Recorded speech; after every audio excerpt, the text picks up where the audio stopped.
සම්බුද්දස්ස නමෝ තස්ස භගවතෝ අරහතෝ සම්මා සම්බුද්දස්ස නමෝ තස්ස භගවතෝ අරහතෝ සම්මා සම්බුද්දස්ස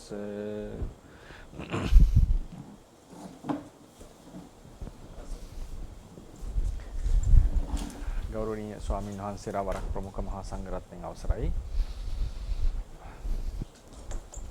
අද අපි කතා කරන්නට යන්නේ තවත් එක සිව් මාතෘකා දෙකක් සම්බන්ධයෙන් ලොකු අවධානයක් දෙනවා. පළවෙනි එකට අත්පත්‍රිකාවේ ලැබිලා ඇති මුලින්ම තියෙන ගති භව භූමි ආදී මරණින් මතු සත්වයන් උපදින හෝ යනු ලබන ස්ථාන.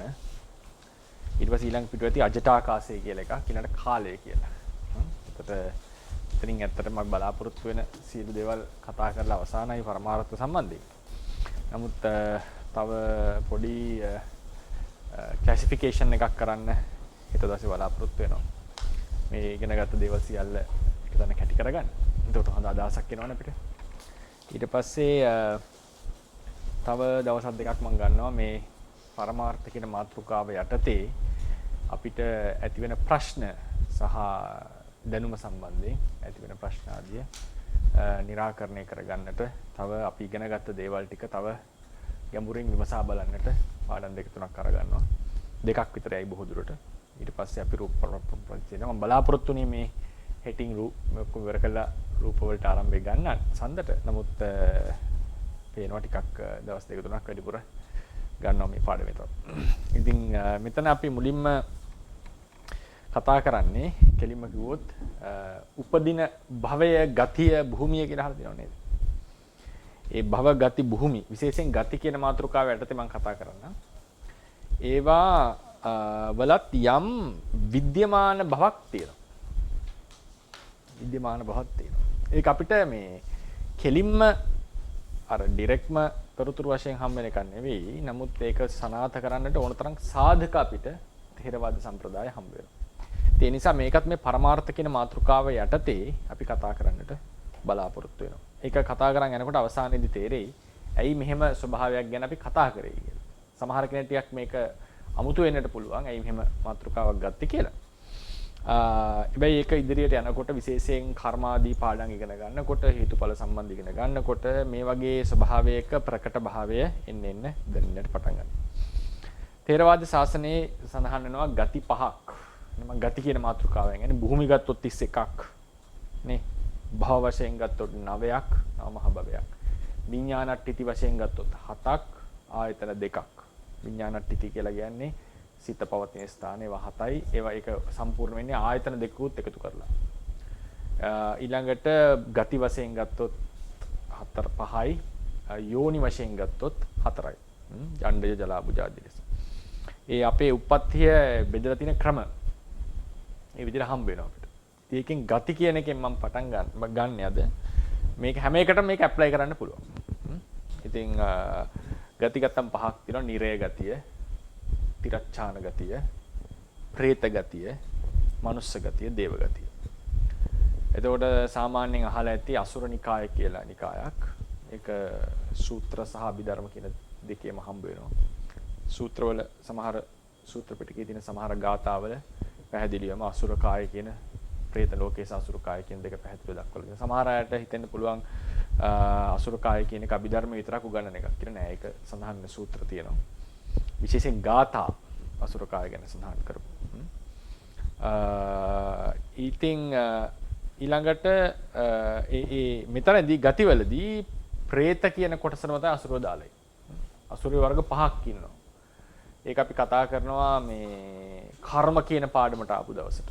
ගොඩක් ඇහෙන් තියෙන්නේ. ඒකෙදි අසුර කියන වචනේ යෙදিলা තියෙනවා සත්වය 5කට ස්පෙસિෆිකලි පොදුවේ සතර පාය සත්වයන්ට අසුර කියලා යොදලා තියෙනවා. ඒ කියන්නේ අසුර කියන පදේ අර්ථ 6ක් තියෙනවා සාමාන්‍ය ථේරවාදයේ හැටියට. ඉතින් මෙතන අපි ගන්න අසුර නිකාය කියලා අර ඉන්නවා പ്രേත කොට්ටාද. ඒක කියන්නේ කාලකංජික പ്രേතයෝ කියලා තමයි කට්ටිය හඳුන්වලා තියෙන්නේ. ඒ කට්ටිය වැටෙන්නේ මෙතන പ്രേත කියන ගතියට. මනුෂ්‍ය කියන එක අපි එක පැහැදිලි. දේව කියනකොට එතන බ්‍රහ්ම දේව දෙගොල්ලොම ඇතුළත්. ධම්මචක්කප්පවත්තන සූත්‍රය කොහොමද කියන්නේ? අකනිට්ඨකා දේවානේ. අකනිට්ඨකා බ්‍රහ්මා කියන්නේ නේ. අකනිට්ඨකා දේවා සද්ද මනුස්සාවේසෝ නේද? ආබස්සරා දේවා සද්ද මනුස්සාවේසෝ. ඒ කියන්නේ දේව පදයෙන් බ්‍රහ්ම දේව කියන දෙගොල්ලම අයිති වෙනවා. ඔතන ඉන්න ඔය මනුස්ස සහ දේව විශේෂයෙන් චාතු මහරජිකයා මනුස්ස ලෝකයේ අතර හරි ලොකු විවිධත්වයක් තියෙනවා සත්ව කොට්ටාසවල. එතන ඉන්නවා විනිපාතික අසුරයෝ, වේමානික අසුරයෝ, ගන්ධබ්බයෝ, කුම්භාණ්ඩයෝ, යක්ෂයෝ, නාගයෝ කියන අය සාමාන්‍යයෙන් තිරිසන් කොටට වැටෙන්නේ. ඒ වගේම සුගතියේ කතා කරන නාග කොට්ටාසයක් ගැනත් කියවෙනවා. නාග කියන වචනේ දිච්ච අය. සාමාන්‍ය නාගයෝ අපි දන්න ඔය කතාවල ඉන්න අය තිරස්චාන කොටට. ඉතින් ওই විදිහට ඊට පස්සේ බුහුමාටු දෙවිවරු කියලා කොටසක් අහලා රුක්ෂ දෙවිවරු කියලා අහලා තියෙනවා. ඒ හරිකක් කේක කුම්භාණ්ඩයෝ රාක්ෂයෝ කියලා අහලා තියෙනවා නේද? ඒවා ගැන පැහැදිලි මේ අහවල් කොටසක නිර්වචනයක් අපිට ගන්නට පුළුවන්. ඒක අපි පස්සේ කර්ම කියන පාඩම යටතේ මම කතා කරන්න බලාපොරොත්තු වෙලා තියෙන මේ හදලා තියෙන පාඩම් මාලාවල.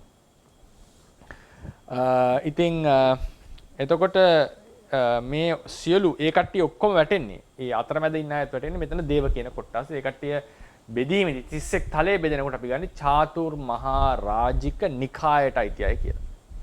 චාතුර් මහා රාජික නිකාය. චාතුර් මහා රාජික කියලා දිව්‍ය තලයක් ගැන කියනවා. විශේෂ දිව්‍ය ලෝකයක්. ඒ දෙකයි ඒකයි මනුස්ස ලෝකයේ අතර තියෙන කියන්නේ චාතුර් මහා රාජික නිකායට ඒ කට්ටිය වැටෙන්නේ. සුගති ආත්ම භාවනාව. ඒ අතර ඉන්නවා പ്രേත ආදී දුගති ආත්ම භාවනාව. ඒ කට්ටියට වෙනම භූමියක් නැහැ. ඒ කට්ටිය ඉන්නේම මේ අවට පරිසරේ. විශේෂයෙන් රජගහ නුවර අවට මහා പ്രേත ලෝකයක් තිබුණා කියලා කියනවා. රජගහ නුවර අවට විශේෂයෙන් කඳු උඩ එහෙම ඔය තියෙන ලක්කන සූත්‍රය නේද? මුගලන් මහරහතන් වහන්සේ දකින්නේ ඕන තරම් പ്രേතයෝ. අටුවා කියන මහා പ്രേත ලෝකයක් තිබුණා කියලා. ඉතින් ඔය කියන ඒක සත්ත්වවිෂය හරි සංකීර්ණයි විචිත්‍රයි. ඉතින් ඒ සියලු සත්වයෝ මේ කොටස් පහට දානවා. කොටස් පහට. ගතිය කියන එකේ තේරුම සාමාන්‍යයෙන් යන තැන කියන එකයි. මරණින් මත්තේ යන තැන. ගච්ඡති ගමු කියන ධාතුවනේ ඉතින්. ඒතර යන තැන තමයි ගති කියලා කියන්නේ. මෙම ගති පහ ඊට පස්සේ භව නවයකට එනවා. නව මහා භවය කියලා හදන්නේ. නව මහා භවය. අසංඥා භවය, අසංඥා භවය, නේව සංඥා නාසංඥා භවය. සංඤී භවය, අසංඤී භවය, නේව සංඥා නාසංඤී භවය. ඊට පස්සේ කාම භවය, රූප භවය, අරූප භවය. ඒකවෝකාර භවය, චතුවෝකාර භවය, පංචවෝකාර භවය. ඔකට තමයි භව නවය කියලා කියන්නේ. ඊට පස්සේ 31 තලයක් තියෙනවා. කාමාවචර ලෝක 11යි නේද? රූපාවචර ලෝක 16යි, අරූපාවචර ලෝක 4යි. ඊළඟට විඥානට්ඨිති වශයෙන් ගත්තම ඒක මම ලියලා නැහැ මෙතන. විඥානට්ඨිති වලින් සියල්ල කව වෙන්නේ නැහැ. ඒක අපිට හම්බ වෙන්නේ මහා නිදාන සූත්‍රයේදී. විශේෂයෙන් සඳහන් කරලා තියෙනවා.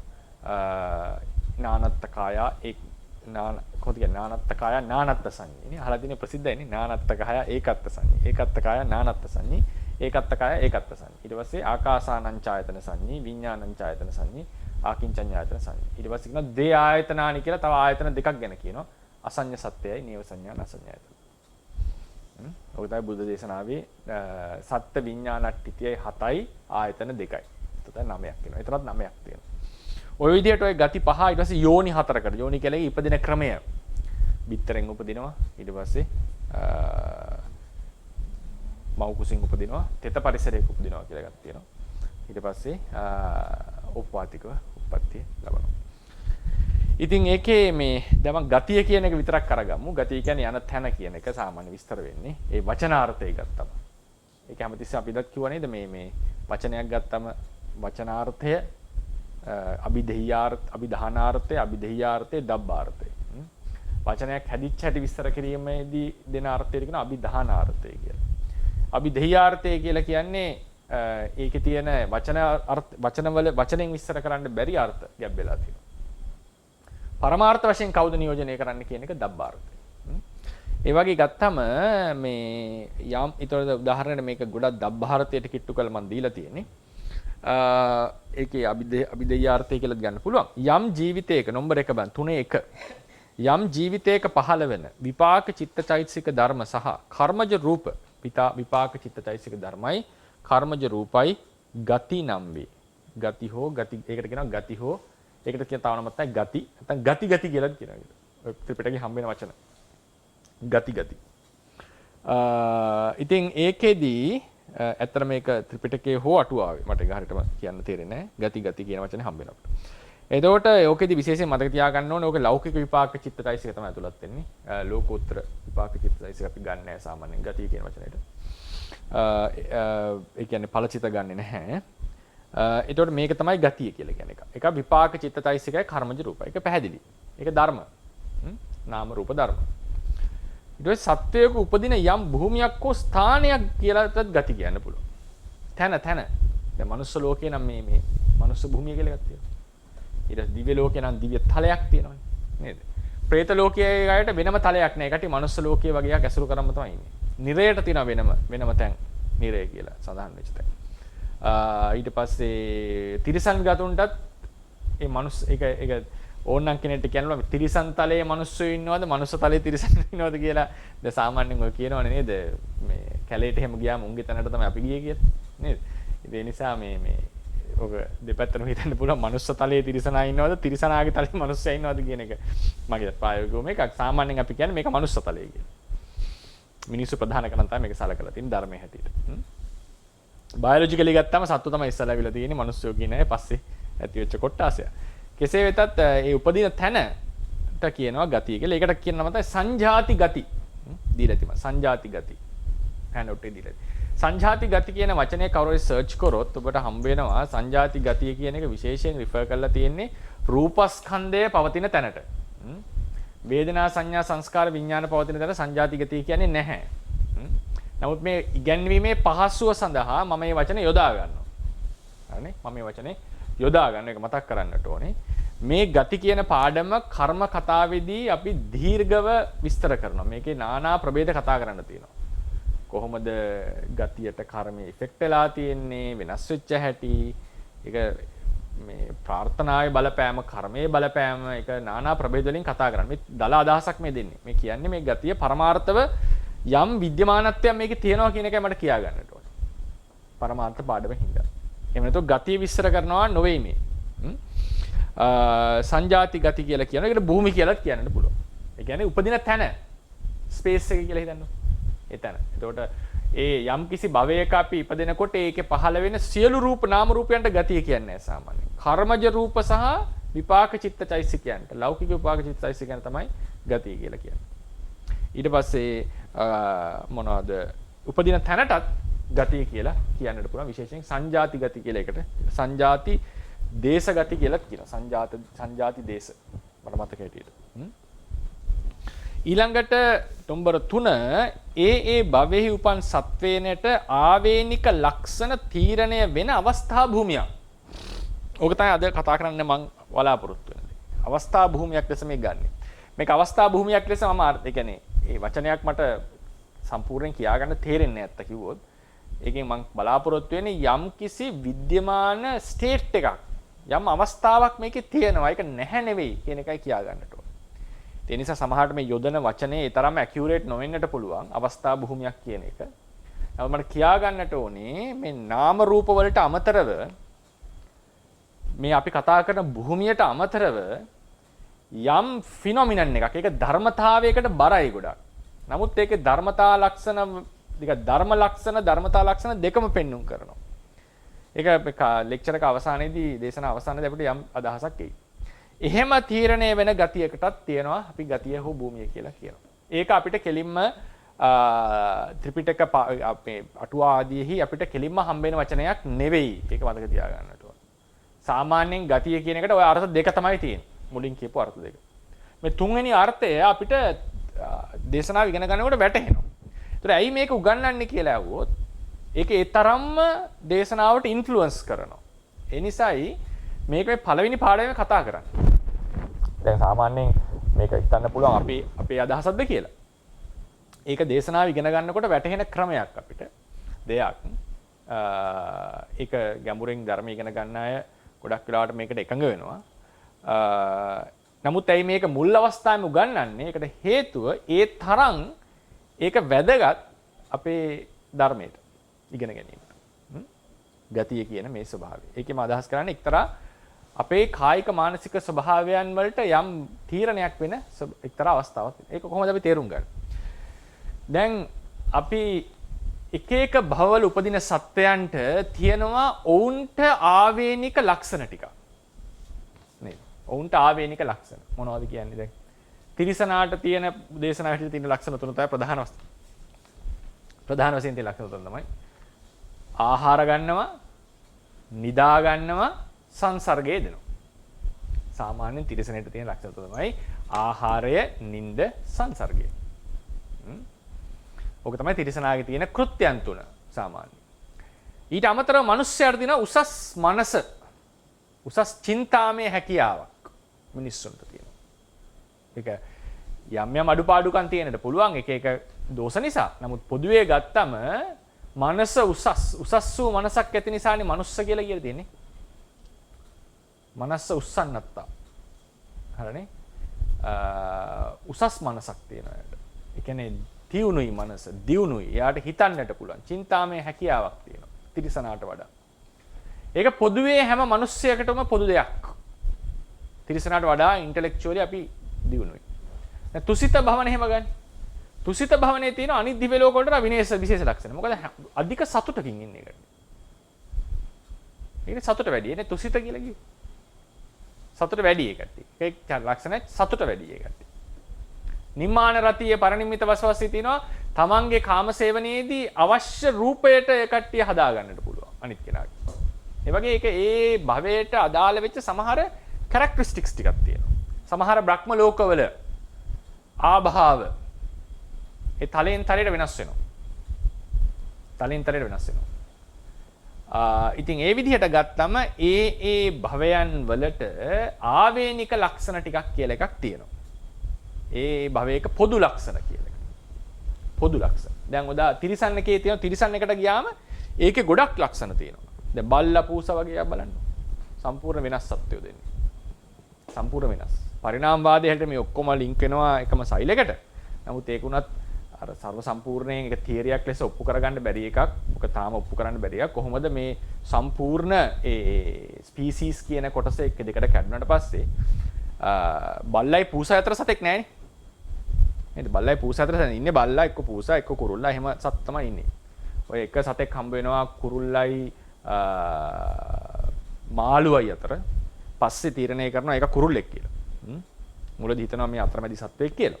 ඉතින් ඒ විදිහට ගත්තම තාම ජෙනටිකලි මම දන්න තොරතුරු අනුව දන්න එක වෙනස් වෙලාද කියලා ළඟදී මේ සාමාන්‍යයෙන් ඒ ගෲප්ස් වෙන වෙනම තියෙනවා. ඒ කියන්නේ මොනවද මේ වෙන වෙනම කුරුල්ලයි මේකයි වෙනම ජානමය ස්වභාවයක් තියෙන. යම් යම් අවයවවල ලක්ෂණයක් තියෙන්නට පුළුවන්. ඒ වගේ වෙනස් ගති තියෙන ස්පීසීස් කියලා කියන්නේ. අනේ එතකොට ඒකේ ඒ වගේ බුදුදහමේ හැටියට ওই විදිහට වෙනස් සත්ව නිකායවල ටිකක් තියෙනවා. තිරිසන් අතර. තිරිසන් අතර වෙනස් නිකායවල තියෙනවා. එතකොට දැන් උදාහරණයකට පොදු ලක්ෂණය ගත්තම බල්ලෝ හැමෝටම පොදු තියෙනවානේ බලු රූපයක් නේද? සුනක රූපයක්. පූසර තියෙනවා සුනක රූපයක්. මේ පූස් රූපයක්. හරිනේ? දැන් මොකද හිතන්නේ? මිනිස්සෙක් බල්ලෙක් වෙනවා. යම්කිසි කර්මයක් නිසා. ඒ සතාගේ බලු රූපය ආවේ හුදු කර්මය නිසාද නැත්නම් ඒක හැම බල්ලටම පොදු දෙයක්ද?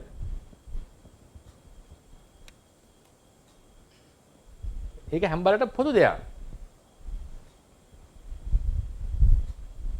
කර්මය නිසා නෙමෙයි බලු රූපය. කර්මයෙන් කරන්නේ ඇත්තටම නිකන් සාමාන්‍ය වචනෙන් කිව්වොත් ඒක කොහොමද දැනෙන්නේ දන්නේ නැහැ වචනේ කියනවා. බලු නිකායට වැටුනේ කර්මය නිසා. බලු යෝනිය බලු භව තමයි ඒක ඒ තියෙන අවස්ථා ස්ටේට් එක තමයි ඒ රූපයට හේතු වෙන්නේ. ඒකම රෙෆරන්ස් එකක් දෙන්නම්. මේ කියන්නට ඕනුනේ මේ පොදු ලක්ෂණ තියෙනවා මේ සත්වයෝ අතර මේ shared characteristics පොදු ලක්ෂණ සියල්ල කර්මයෙන් නිසා වෙච්ච එකක් නෙවෙයි. මගේ තියෙන මනුස්ස රූපය ඒක ඇති වෙන සාධක කියන්නේ මගේ දෙමව්පියන්ගේ රූපය බලපාන. හරිනේ? දැන් ඉන්න දේශගුණික පරිසරයේ ගන්න ආහාර පස්සේ ඇති වෙච්ච ඒවල. කර්මයක් සාධකයක්. රූපේ යම් යම් ආකර්ෂණීය ගතිය ආදී ඇති වෙන්නට නැති වෙන්නට ඒක හේතු වෙනවා. සසර කරපු කර්ම. නමුත් අර පොදුවේ තියෙන මනුස්ස භවෙන් වෙනස් වෙන්නේ නැහැනේ. ඒක ඇතුළේම තමයි ඉන්නේ. කොච්චර කැත වුණත් කොච්චර ලස්සන වුණත් ඒ භව තියෙනවා. සාමාන්‍යයෙන් බඩෙන් ඔළුවෙන්නේ නැහැ මිනිහෙට. නේද? ඒක සාමාන්‍යයෙන් වෙන්නේ නැති දෙයක්. මිනිහෙක් කියලා දැක්කම අඳුර ගන්න පුළුවන් සාමාන්‍යයෙන්. ඒ භව තියෙනවා මිනිස් භව කියලා එක. ඒ විදිහට ගත්තම ඒ වෙනම පොදු කැරක්ටරිස්ටික්ස් ටිකක් තියෙනවා. දැන් මම හිතනවා ටික ටික පැහැදිලි වෙනවාද කියලා. හරිනේ? පොදු කැරක්ටරිස්ටික්ස් ටිකක් තියෙනවා. එතකොට දැන් එන ප්‍රශ්නේ මොකද්ද? දැන් අපිට කියන්න පුළුවන් සත්ව තිරිසන්ගත සත්තුන්ගේ මෙච්චරයි ඉන්නේ නිකන් මොනවද කියන්නේ ගෲප්. පොදුවේ ගත්තාම භව 31යි තියෙන්නේ. 32ක් නැහැ නේ. 32ක් නැහැ. සමහර නිකායවල 32 වෙනි භවයක් ගැන කතා කරනවා. ඒක අපි පැත්තකින් තියමු. අපි ථේරවාදීන් අපි කතා කරා. ඒ කට්ටියට 33ක් 32ක් හෝ 33ක්. ඒකට කට්ටියට 35ක් නැහැ. හරි අපේ හැටියට 32ක් නැහැ. දැන් හැබැයි කර්මය කියන්නේ කොහොමද? කර්මේ නානත්වයේ කෙසේද? කර්මේ නානත්වයේ 32යි තියෙන වර්ග. දානය තියෙනවා, සීලය තියෙනවා, භාවනාව තියෙනවා, ඊට පස්සේ ප්‍රාණඝාතයෙන් වැළකීම තියෙනවා, නේද? ඊට පස්සේ ප්‍රාණඝාත කිරීම තියෙනවා. ඊට පස්සේ මිනිස්යාගේ ඒ වෙලාවේ පවතින සිතානුව වෙනස් වෙනවා, චෛතසික මට්ටම් අනුව, අනුසය මට්ටම් අනුව, උපනිශ්‍රය අනුව, ඒ වෙලාවේ තිබිච්ච මානසික මට්ටම අනුව කර්මය නානාවිදයි. කර්මයේ ප්‍රභේද හිතන්න ගියොත් කෙලවරක් නැහැ. නානාවිද කර්ම සිද්ධ වෙනවා අපි අතේ. කර්මයේ නානත්වය අප්‍රමාණයි. හැබැයි ඒ කර්මය නිසා උපදින භව ටික සීමා සහිතයි. මොකද්ද මේකෙන් ගම්මේ වෙන්නේ? ටික ගැඹුරු තැනක් මේ කියන්නේ. සීමා සහිතයි උපදින්නට තියෙන opportunities. හැබැයි හේතුව ඒ නානත්වය මහා විවිධයි. සාමාන්‍යයෙන් මම පොදුවේ කියන්නම් අර සාමාන්‍යයෙන් විද්‍යාව ඉගෙන ගත්ත අය දන්නවා. දැන් තියෙනවානේ පරමාණුවක ඉලෙක්ට්‍රෝනය වැඩ කරනවානේ න්‍යෂ්ටිය මැද න්‍යෂ්ටි වට කරගෙන නේද? අපි දන්නවා ඉලෙක්ට්‍රෝනය හැමතැනම තියෙන්න බෑනේ. එයාට වැඩ කරන්න පුළුවන් ශක්ති මට්ටමක් තියෙනවා. ක්වොන්ටම් මට්ටමක් නේ. අපි කියනවා x කියලා එකක් ගන්නවා, y කියලා එක ශක්ති මට්ටමක් ගන්නවා, z කියලා ගන්නවා. මේ දෙක අතර සාමාන්‍යයෙන් ඉලෙක්ට්‍රෝනේ තියෙන්නේ නැහැ.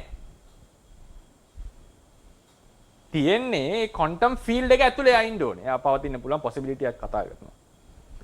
වේව් එකක් ලෙස ලක්ෂණ පෙන්වන්න කරනවා. එතකොට ඒ අදාළ එකේ විතරයි එයා ඉන්නේ. අතරමැද එයාට පවතින්නට බෑ. ශක්තියක් දුන්නොත් එහෙම නේද? ඉලෙක්ට්‍රෝනය පනිනවා උඩේකට. නැත්නම් පල්ලෙහාකට උඩේකට පල්ලෙහාට පනින්න පුළුවන්. ඒ පනිනකොට කෙලින්ම ස්ටේට් එකෙන් ස්ටේට් එකට පනිනවා මිසක් අතරමැද එයා නැහැ. එතකොට මේ ක්වොන්ටම් ෆීල්ඩ්ස් කියන ඒවා විද්‍යාව හැටියට විද්‍යමාන අවස්ථා. ඒවා සැබවින්ම ලොකු බලපෑමක් සිද්ධ කරනවා. ඒ වගේ දැන් බලන්න නානා කර්ම කොච්චර කර්ම සිද්ධ කරත් විප්‍රකාර අකුසල කරන්න පුළුවන්, හිතලා නානා විදිහට කුසල කරන්න පුළුවන්. නේද? ඒක විදිහට කරත් ඒක හිතලා කුසලේ. මොන කුසලයේ කරක් අපිට යන්න තියෙන්නේ 31යි. ගියාමත් ඔබ දානය නිසාද මිනිස්සෙක් උනේ, සීලය නිසාද මිනිස්සෙක් උනේ, භාවනාව නිසාද මිනිස්සෙක්, සම්පූර්ණ වෙනස් කුසල්. හැබැයි මනුස්ස රූපයේ සමානත්වය එකමයි. අපිට හොයන්න පුළුවන් මෙයා දානය නිසා මිනිස්සෙක් වෙච්ච කෙනාගේ සයින් එකක්වත් සීලය නිසා මිනිස්සෙක් වෙච්ච කෙනා එහෙම නැහැ නේද? මනුස්ස භවයේ පොදු ලක්ෂණයක් තියෙනවා. ඒ නිසා අපිට පැහැදිලි වෙනවා යම් කිසි අවස්ථාවක් භූමියක් හෝ මම මේ වචනේ ලොකුවට යන්න එපා මම මේ කතා කරන අවස්ථා භූමි කියන වචන අවස්ථා භූමියක් හෝ නියාම ධර්මයක් තියෙනවා. ඒක නියාමයකට ගොඩක් බරයි. යම් කිසි මිනිස්සෙක් යම් කිසි සත්වයෙක් ඒ නිකායේ ඒ භවයේ ඒ ගතියට වැටුණා නම් වැටුණා කියලා අදහස් කරන්නේ ඒ ගතියට උප්පත්තිය ලැබනවා නම් යම් ෆිනොමිනන් එකක් තියෙනවා ඔහුගේ ස්වභාවය තීරණය වෙච්ච.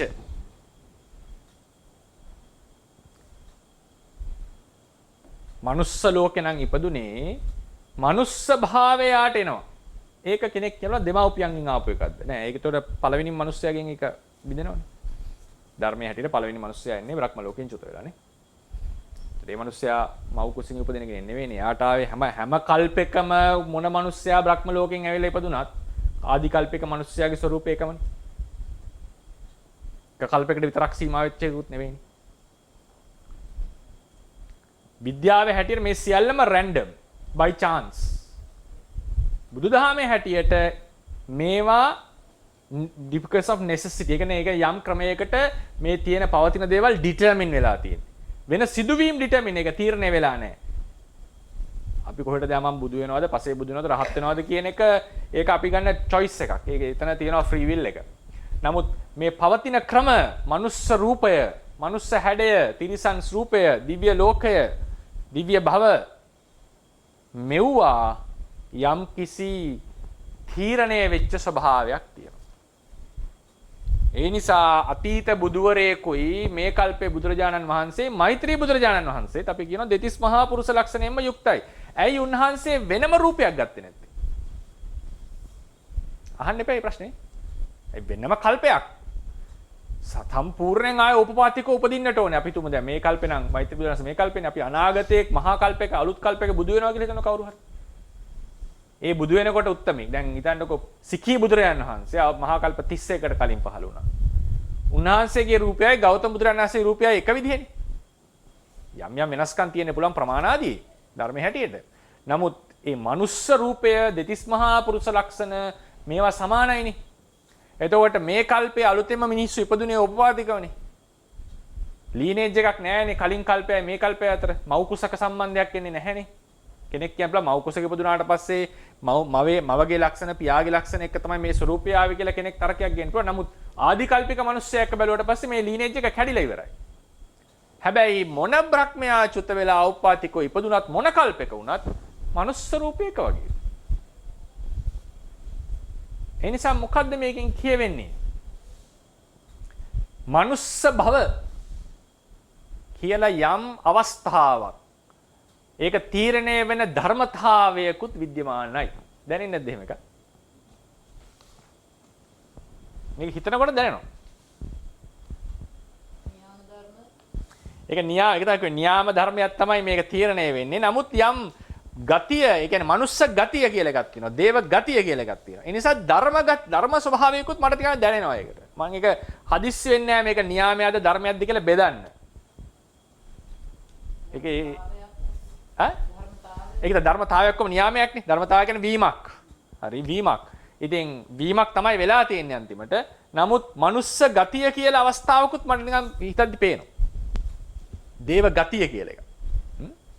ඒක නිසා හොඳට බලන්න නම්බර 5 ඔයක තමයි අපිට රෙෆරන්ස් එකක් ලෙස ගන්නට තියෙන. මේක අටුවාවේ හම්බෙන්නේ මජ්ක්‍ධිම නිකාය අටුවාවේ පිටුව 295 තුන්වෙනි පොත. මහා සීව තෙරුන්ගේ අදහස දක්වමින් අටුවාවෙහි මෙසේ සඳහන් වේ. මහා සීව කියන සංස් දන්නව නේද? අර විශිෂ්ට මහරහතන් වහන්සේලා 7 දෙනාගේ එක්කෙනෙක්නේ. බුදුරජාණන් වහන්සේ සම්මුඛ වෙන්නේ නැතුව ලංකාවේ ඉපදිලා රහත් වුණා කියලා කියන්නේ. අර පංච මහා සමාගමේදී මේ මත්පැන් විකුණලා පරක්කු වෙන්නේ නේද? ඒ 7 දෙනා එක්කෙනෙක්. රහත් වෙන අවුරුදු 90 දී රහත් වෙන්නේ. මහා සීව තෙරුන්ගේ අදහස දක්වමින් අටුවාවෙහි මෙසේ සඳහන් වෙයි. කම්හංහි යෝනියං කිපති යෝනි සිද්ධායි මේ සත්තා නානා වන්නා හොಂತಿ. මෙතන මේ යෝනිය කියලා කියන්නේ විශේෂයෙන්ම ওই ගතිය වගේ එකක්. කර්මය යෝනියට යොමු කරයි. ඒ යෝනියට අනුව සත්වයෝ නානා ස්වභාව ගනි. මොකද්ද මේ කියන්නේ? යෝනිය කියලා හිතන්නකො නිකන් අර බලු අවස්ථාව, සුනක අවස්ථාව, මනුෂ්‍ය අවස්ථාව. මට මේ කියාගන්න තේරෙන්නේ නැහැ. ඒ කියන්නේ මනුස්ස බවක් තියෙන මනුස්ස අවස්ථාවක් කියලා එකක් තියෙනවා. කම්මන්හි යෝනියං කිපි කර්මයෙන් කරන්නේ අපිව මිනිස්සෙක් බවට පත් කරනවා. බල්ලෙක් බවට පත් කරනවා. මధుරෙක් බවට පත් කරනවා. දෙවියෙක් බවට පත් කරනවා. හැබැයි ඒ භවයේ රූපය ඒ සමහර චරිත ලක්ෂණ තීරණය උනේ කර්මය නිසා නෙවෙයි. ඒවා තීරණය වෙලා තියෙන වෙනම ධර්ම නියාමයකින්. ඒකට ධර්මයේ කියනවා යෝනි නියමය කියලා. යෝනි නියාමය මෙදිනේ මෙම ප්‍රකාශනයට අනුව යෝනිය නම් වූ ඒ සත්වයන්ගේ ගතිය භවය හෝ භූමිය ලෙස සැලකිය හැකි අවස්ථා භූමියක් ගම්‍ය වේ. මේ අවස්ථා භූමියක් ගම්‍ය වෙනවා. අවස්ථා භූමියක් ගම්‍ය වෙනවා. ඊට උඩ ඡේදය බලන්න. ඒ උඩ ඡේදයේදී අපි කියන්නේ විශේෂයෙන්ම ඒ බවල උපදනා සත් අපි කියමු කවන්නේ. ඒ බවවල උපදනා සත්වයන්ට පොදු වූ ලක්ෂණ ඇත. උදාහරණයකට තිරිසන් යෝනිහි උපන් සත්වයන්ට ඇති ප්‍රධාන හැසිරීම් තුනක් නම් ආහාර ගැනීම, නිදීම, සංසර්ගය. ඉහත දැක්වූ ලක්ෂණ වලට අමතරව වලට පයන්නක් කියලා ඒක අයින් කරගන්න පාකුර. ලක්ෂණ වලට අමතරව මිනිස්යන් සතු මානසික ලක්ෂණයක් නම් තිරිසනුන්ට වඩා උසස් චින්තාමය හැකියාවක් ඇති බවයි. තුසිත දිව්‍ය ලෝකයේ උපදින දෙවියන් නිතරම සතුටින් සිටින බව දැක්වේ. බ්‍රහ්ම ලෝක, ඉහළ බ්‍රහ්මවලදී එක් ලෝකයක බ්‍රහ්මයන් ඉහළ ඒවල බ්‍රහ්මයන් එකිනෙකට සමාන රූප ඇතිවද ප්‍රථම ධ්‍යාන බ්‍රහ්ම ලෝක තුනෙහි බ්‍රහ්මයන් එකිනෙකට වෙනස් රූප ඇතිවද උපදී. මෙසේ ඒ භවවල උපදින සත්වයන්ට පොදු ලක්ෂණ ඇති බැවින් කියවෙනුයේ එම භවයේ උපදින සත්වයන්ගේ මෙම කායික සහ මානසික ලක්ෂණ නියාමනය කරන එක්තරා ධර්ම නියාමයක පැවැත්මකි. එනම් ධර්මතාවයක ක්‍රියාත්මක වීමකි. එය යෝනි නියාමයේ නම් වේ. ඒ නියම ලක්ෂණයකුත් පේනවා. භූමි ලක්ෂණයක්, භූමි කියලා කියන්නේ යම් අවස්ථාවක ලක්ෂණයකුත් පේනවා. ඒකට යෝනියන් කිපති කියලා යෝනියට බහනවා කියලා කියන්නේ. ඒ නිසා ඒකත් එක්තරා පරමාර්ථ කියන මාතෘකාවට ගත යුතුයි කියන එක තමයි අපි හිතන්නේ. මොකද හේතුව ඒක කර්මය අනුව අපිට ඔප්පු කරගන්නට පුළුවන්. දැන් උදාහරණයකට අපි 6 වෙනි එකේ බලන්න 6 වෙනි නම්බරේ. ඒකෙදි අපි මේ කරුණ කතා කරනවා. ඒකත් මම කියවන්නම්. මෙවන් වූ ධර්මතාවයක සහ අවස්ථා භූමියක, ඒකයි මම දෙකම යොදුවා. ධර්මතාවයක සහ අවස්ථා භූමියක පැවැත්ම තේරවාද සම්ප්‍රදාය අනුව තේරුම් ගන්නේ කෙසේද? ධර්මයේ සැටියට භූමි සංඛ්‍යාව නියතය. එනම් 31කි. අනික් අතට සත්වයන් විසින් සිදු කරන ලබන කර්මවල නානත්වය අපරිමිතය. කර්මය කරනු ලබන අවස්ථාවේදී චිත්ත සංතානෙහි ස්වභාවය, අනුශයාදී ධර්මවල ස්වභාවය සහ උපනිශ්‍රේ ප්‍රත්‍යේ බලපෑම ආදී මත කර්ම නානත්වයේ සිදුවේ. එහි වපසරිය ප්‍රමාණය ඒ නානත්වයේ හැටි මෙපතකයි ප්‍රමාණ කළ නොහැකිය. නමුත් අතිශයින්ම විවිධත්වයේ යුතු කර්ම වලින් ඉපදිය හැකි භූමියහු එනම් භව හෝ ගති ප්‍රමාණයේ සීමා සහිතය. ඒ භූමි වශයෙන් ගත් කළ 31ක්ද, භව වශයෙන් ගත් කළ 9ක්ද, ගති වශයෙන් ගත් කළ 5ක්ද වේ. තේරවාද සම්ප්‍රදායට අනුව කවර ආකාරයේ කර්මයක් කළද? කවර ආකාරයේ කර්මයක් කළද? ඉපදිය හැක්කේ භූමි 31ක හෝ භව 9ක හෝ ගති 5ක පමණකි. සත්වයන්ට ඉපදිය හැකි 32 වෙනි භූමියක්, 10 වෙනි භවයක්, 6 වෙනි ගතියක් නැත. ඔය කතාවස්තුත් විශේෂයෙන් අන්තරා භවය ප්‍රතිෂේධ කරන්නට ගේන තර්කය. මොග්ගලී පුත්‍ර විශ්වාස. අන්තරා භව කතා කියන එක බලන්න. අන්තරා භවයක් තියෙනවා 6 වෙනි භවයක් ගැන 6 වෙනි ගතියක්ද කියන්නේ කියලා. 10 වෙනි විඥානත් තිතිය 8 වෙනි විඥානත් තිතියක්ද කියන්නේ කියලා. විඥාන තිතිය. ඊට පස්සේ 10 වෙනි භවයක්ද කියලා ප්‍රශ්නයක් අහනවා. ඒ නිසා ඒක ස්ථිර ලක්ෂණයක්. එතකොට මේ වගේ 32 10 6 වෙනි එකක් නැහැ. එලෙසටම ඒ ගතියෙහි භවයේ භූමිය උපදිනා සත්වයන්ට අනෙක් ගති භව සහ භූමිය උපදිනා සත්වයන්ට වඩා වෙනස් ලක්ෂණ ඇති නිසාද භවය හෝ භූමිය නම් වූ එක්තරා අවස්ථා භූමියක්, ගතිය භවය හෝ භූමිය නම් එක්තරා අවස්ථා භූමියක් තේරුම් ගත හැකියි. ඉහතින් මහා සීව තෙරුන් වහන්සේ විසින් සඳහන් කළ යෝනියද මෙම වේ. දුකවන චතුර්විධ යෝනිය, පංචවිධ ගතිය, ඊට පස්සේ නව මහා භවය, 31 භූමිය. මේ මොන ක්‍රමයෙන් ගත්තත් යම් කිසි එක්තරා නියාම ධර්මයක්, අවස්ථාවක් අපිට පේනවා. ඒක නිසා තමයි සත්වයනගේ සමානාත්මයක් තියෙන්නේ ඒ භවවල උප්පත්තිය ලැබුවට පස්සේ. ඒ නිසා ඒක විශේෂ එකක් ලෙස අපිට දැනෙනවා. මේකත් උදාහරණයකට මේක මේ දැනුම මත ඉඳලා ඊට පස්සේ ඉදිරියට අපි කපාඩම් කරන් යනකොට ගොඩාක් තැන් පැහැදිලි වෙන්නත් පුළුවන්. දැන් උදාහරණ අපි කියනවානේ ගති සම්පත්තියට පැමිණි කල්හි පෙර කරපු කුසල් මතුවේ අකුසල් යටපත් වේ. නේද? සුගතියෙහි තියෙනවා ස්වභාවයක් අකුසලයට හිත අකුසලයට යට දුර කුසලයට හිත බව. දුගතිය අනිත් පැත්ත. ඒ නිසා මේ ගතියේ තියෙන විද්‍යමානත්වය ගැන සාධක අපිට එකතු කරගන්නට පුළුවන්. අපි ඒක කෙලින්ම ඩයිරෙක්ට්ලි ඇඩ්‍රස් කරන්න දුනාට ඒ බව 31ක් තියෙන්නේ බව 31 ඊට වඩා නැහැ කියන කතාවෙන්ම පැහැදිලි වෙනවා. මට තේරෙන්නේ එහෙමයි.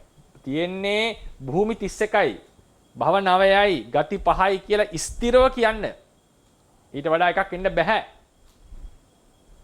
කියලා කියන එකෙන්ම සා ඒ බවල සත්වයන්ට වෙන වෙනම ලක්ෂණ ගැන අපි කතා කරනකොටම පැහැදිලි වෙනවා මේකේ මොකක් හරි පරමාර්ථ විද්‍යමාන භාවයක් තියෙනවා කියන්නේ. ඉතින් ඊට පස්සේ මම හිතනවා පැහැදිලි වෙන්නේ නැතිනේ. තියෙනවද ප්‍රශ්නයක් ගැන? හරි අපි ප්‍රශ්න උත්තර වටේදී සාකච්ඡා කරමු. ඊළඟට එනවා අජට ආකාශය කියලා එක. අජට ආකාශය කියලා කියන්නේ සියලුම සංකත ධර්ම පවතින හිස් බව, හිස් තැන. ඒක භාජනයක් වගේ. සියලු ධර්ම භාජනයේදී දදරන භාජනය වගේ හිස් බව. මේක පරමාර්ථ ධර්මයක්ද නැද්ද කියලා විශේෂයෙන් කතා කරලා නැහැ. හිස් බවක් කියලා දෙන්නේ. ඉතින් සමහර බෞද්ධ නිකායවල මේක අසංකතය ලෙස සලකනවා. තේරවාදීන් මේක කතා කරලා නැහැ විශේෂයෙන්. හැබැයි තේරවාදීන්ගේ හැටියට ආකාශය තමයි මේ ඔය පැතිරිලා තියෙන්නේ විශ්වය කියලා අපි කියන්නේ. ඒ විශ්වය ඒක මම කියන්නට ඕනේ මේ තේරවාද අටුවාවේ තියෙන ලෝක ක්‍රමය අද අපි දකින ලෝක ක්‍රමයට වඩා සම්පූර්ණයෙන් හාත්පසින් වෙනස් එකක් කියන්නට ඕනේ. ඒක කිසිම ආකාරයකින් අද අපි දකින එකත් එක්ක සංසන්දනය කරන්න සමාන කරන්නට හැකියාවක් නැහැ. නමුත් අපිට හම්බ වෙනවා බොහෝ ලෝක තියෙනවා, පෘථිවි තියෙනවා, මේ ලෝක තල තියෙනවා. එතකොට ඒක පවතින්නේ අවකාශයක් ලොකුවට තියෙනවා. ඉතින් ඒ අවකාශය කොයි දිශාවට ගියත් කෙලවරක් නැත. කොයි දිශාවට ගියත් කෙලවරක් නැත. එහි ආරම්භයක් අවසානයක් නැත. හැමදාම පැවති එකක්. බිග් බෑන් තියරිය වගේ නෙවෙයි. මේක හැමදාම පැවතිච්ච යුනිවර්ස් එකක් ගැන කියන්නේ. හැබැයි ඒක කොටස් වල යම් විනාශ වීම නැවත හට ගැනීම තියෙනවා. තේරවාදයේ හැටියට කෝටි ලක්ෂයක් සක්වල එකපාර විනාශ වෙනවා. ඒක එකපාර හැදෙනවා. විනාශ වෙනවා හැදෙනවා. සමහර මම දැක තියෙනවා බෞද්ධ ස්කෝලර්ස්ලා මේක අර ගැලැක්සිස් වල මොනවද කියන්නේ මන්දාකිනි වල තියෙන විනාශ වීම එකිනෙකට හැපීම ඒවා එක්ක සංසන්දනය කරනවා. නමුත් අපේ ථේරවාද සම්ප්‍රදායන තොරතුරු ඒක ඇත්තට කියන්න ඕනේ. මොකද ඒ තොරතුරු අපි දැනන් ඉන්නට ඕනේ. අපි ඒක එකට සමාන කරන්නට බැරි තැන් දෙකක තියෙනවා. ඉතින් නමුත් සමහර අය ඒක සංසන්දන මොකද දේශනාවේ කෙලින්ම සඳහන් වෙච්ච තැන් කෙලින්ම නැහැ. නමුත් ඒ අටුවාවේ කියන කතාවට ළඟින් යන දේශනා තියෙනවා. ඒ නිසා මේ කෙලින්ම කතාව ගැන මම කෙලින්ම කිව්වොත් එහෙම අටුවාවේ හැටියට පෘථිවිය පැතලි. පෘථිවිය කියන්නේ පැතලි තලයක්. ඉතින් බැරි වෙලා හරි ඕක බුද්ධ දේශනාවේ තිබුණා කියලා හිතන්නකො. තිබුණා නම් ඉතින් බුද්ධ දේශනාවට ලොකු පහරක් වදිනවා. ක්‍රිස්තියානි ධර්මයට ලැබිච්ච ලොකුම පහරක් තමයි පරිණාමවාදය සහ ලෝකයේ පැතලි බව කියන එක. ඒක බිඳ වැටෙන්නට විද්‍යාහමුවේ විද්‍යාවට ප්‍රධාන හේතුවක් වුණා. බුද්ධ දේශනාවේ එහෙම පැහැදිලිවම කියලා නෑ එහෙම කතාවක්. නමුත් අටුවාවේ දීගෙනක අටුවාවේ වෙන විස්තරය අනුව මේක පැතලි. ඒක මම කිව්වා අපි අද අත්දකින්නවා නම් යම් ලෝකයක් පෘථිවියක් ඒකට ਸਰව සම්පූර්ණයෙන් වෙනස් ඒ ලෝක කතාව. සම්පූර්ණ වෙනස් ඒ ලෝක කතාව. අපි දන්නවා උත්තර ධ්‍රවයේ සහ දක්ෂිණ ධ්‍රවයේ මුළු දවසම මාස 3ක් ඉර පායලා තිනවා මාස 3ක් කළුවරයි. මේක දන්න දෙයක්. ඒක ඕන කෙනෙක් ගියාම දකින්න පුළුවන් දෙයක්. නමුත් අටුවාවේ තියෙන තොරතුරු අනුව මුළු ලෝකෙටම හැමදාම ඉර පායන්න ඕනේ හැමදාම කළුවර වෙන්නට ඕනේ. දැන් අපි මහා මේරු වගේක් අපි අදෘශ්‍යමානයි කියලා හිතන්න පුළුවන් නේ කාටවත් හරි කෙනෙක්. අදෘශ්‍යමානයි යන්න බෑ මොකක් හරි බලවේග මොකක් හරි හැකියාවකින් යන්නට ඕනේ කියන කතාව කියන්නට පුළුවන්. නමුත් මේ කතාව දැන් ඒකට මේ කියන ඉර පායන බහින තියෙන කතාවත් එක්ක ඒක කිසිම ආකාරයකින් මොනවත් කරන්න බැරිද? ප්‍රත්‍යක්ෂව අපි දකිනවා ඉර පායලා තියෙනවා මාස ගාණක් උත්තර ධ්‍රවයට සහ දක්ෂිණ ධ්‍රවයට. මොකද පෘථිවිය ඊරට මුහුණලා තමයි කරකෙන්නේ ආංශික 23 මාරක ඇදයක් තියෙන නිසා. ඉතින් අටුවා වෙන තොරතුරු හැටියට මහා මේරු වටේ ඉර යනකොට අනිවාර්යෙන් එක ප්‍රදේශයකට කළුවර වෙනවා එක ප්‍රදේශයකට යන එක හැමදාම සෑම දිවයින් හතරටම නැවත වෙන්නට ඕන. යන පතේ වෙනස් වෙනවා. ඉතින් ඒ නිසා ඒක මම කියන්න හැදුවේ ඒ තොරතුර සාමාන්‍යයෙන් අද තියෙන අපි දකින අදට ප්‍රත්‍යක්ෂ අපිට දකින්න පුළුවන් තොරතුරත් එක්ක සම්පූර්ණයෙන් වෙනස්. සමහර කෙනෙක් කියන්න පුළුවන් මේවා කතා කරන්න එපා නෑ කතා කළ යුතුයි. ඒ දේ කතා කළ යුතුයි. මොකද එහෙම නැත්තම් ඉතින් වෙන කවුරු හරි කතා කරලා උකට ගොඩක් අය දන්නවා අධ්‍යයනය කරපු ඕන කෙනෙක් මේක දන්නවා. ගැඹුරින් අධ්‍යයනය කරපු අය. ඉතින් ඒක අපි මතු කරලා ඒකේ ඒ වෙනස්කම තියෙනවා කියන එක පැහැදිලි කරගන්නට ඕනේ. ඒක මේ හැංගෙන්නවත් ලැජ්ජ වෙන දෙයක්වත් නෙවෙයි. ඊළඟට තවත් එකක් මතක් කරන්නට ඕනේ. එහෙම යම් ඒක මම ගැරන්ට් කරන්න කියනෝනේ. භාවනා අත්දැකීම් ලැබලා බලන කට්ටිය ගැන අපි කතා කරලා තියෙනවා අහලා තියෙනවා. ඉතින් ඒ කට්ටියට පේන්නේ හැබැයි පොතේ තියෙන විදිහට. ඒක එක්කිනෙට දෙනෙට නෙවෙයි බොහෝ අයට පේන සිදුවීමක් තියෙනවා. මේ ඔය කියන අටුවාවල එහෙම කියන විදිහට දර්ශනීය වෙච්ච අවස්ථා තමයි තියෙන්නේ. ඒතකොට දැනුම නිසා එක වෙච්ච එකක්ද නැද්ද කියන එක දැනුම නැති අය පවා ඒ විදිහට දැකලා තියෙනවා. ඒක ගැරන්ට් කරන්න පුළුවන්. ඒ නිසා යම් ස්ට්‍රේන්ජ් ෆිනොමිනන් එකක් වැඩ කරනවා. ඒ බලනකොට නමුත් ඒ තියෙන තොරතුර ගොඩනගන්න හැදුවොත් ලෝක විස්තරය අටුවාවත් එක්ක අරගෙන අපිට මේ දැන් තියෙන දැනුමත් එක්ක සංසන්දනය කරන්න බැරි එකක් තියෙනවා. කිසිම ආකාරයකින් සාධාරණේ මොකද ගලපන්න බෑ කියන එක මම බය නැතුම කියනවා. ඉතින් අජට ආකාශය ආපු නිසා පොඩ්ඩක් කතා කරේ. අජට ආකාශය කියලා කියන්නේ හිස් අවකාශය. ඒ හිස් අවකාශය තමයි සියලු සංකත ධර්මියෝ පවතින්නේ. සංකත ධර්මියෝ පවතින්නේ. ඉතින් ඒක ඉමක් උණක් නැති අවකාශයක්, ආරම්භයක් නැති අවකාශයක්. ඒකේ අනන්ත ආකාශය සඳහන් පුළුවන්. ඒක හැබැයි පරමාර්ථ ධර්මයක් ලෙස අපි කතා කරලා නැහැ. නමුත් ඒක ඒ අවකාශයේ නැතුව නෙවෙයි. ඒ හිස් බව තියෙනවා. ඒ නිසා තමයි මේ ඔක්කොම පවතින්නේ. ඒක ප්‍රතිෂේධ නැහැ කියලා ප්‍රතිෂේධ කරන්න බෑ හිස් බව. හිස් බව ඒ කියන්නේ ඒ අවකාශය කියන එක ඇත්ත කියලා තමයි අපිට ගන්නට වෙන්නේ. ඊට පස්සේ කාලය කියන එක ගත්තාම ථේරවාදයට අනුව කාලය විද්‍යමාන නැහැ. ඒක තවත් සංකීර්ණ ප්‍රශ්නයක්. විද්‍යාත්මක දැනුම කාටරි තියෙනවා නම් විශේෂයෙන් relativity of time නේ. ඇල්බර්ට් අයින්ස්ටයින් නැමැති මහා විද්‍යාඥයා ඉදිරිපත් කරා සාපේක්ෂතාවාදය කියලා. අහලා තියෙන නේද? ඒතකොට relativity of time දෙකෙන් දෙන්නෙට අවස්ථා දෙකෙදී කාලය වැඩ කරන ක්‍රම දෙකක්.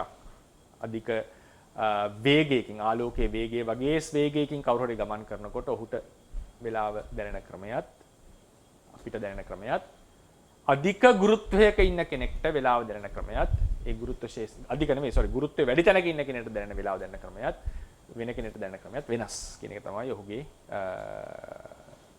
සොයා ගැනීම සහ ඉදිරිපත් කිරීම. ඒක අදටත් ප්‍රායෝගිකවත් පාවිච්චි කරන දෙයක්. ඒ කියන්නේ උදාහරණ GPS කියලා අපි පාවිච්චි කරන්නේ. GPS එක වැඩ කරනකොට හැම මොහොතෙම ඒ ඇල්බර්ට් අයින්ස්ටයින්ගේ ඒ ෆෝමියුලා එකට දැම්මේ නැත්තම් අවුරුද්දකට මට මතක හිටියේ දවසකට හෝ අවුරුද්දකට කිලෝමීටර් 6ක වෙනසක් වෙනවා GPS එකේ.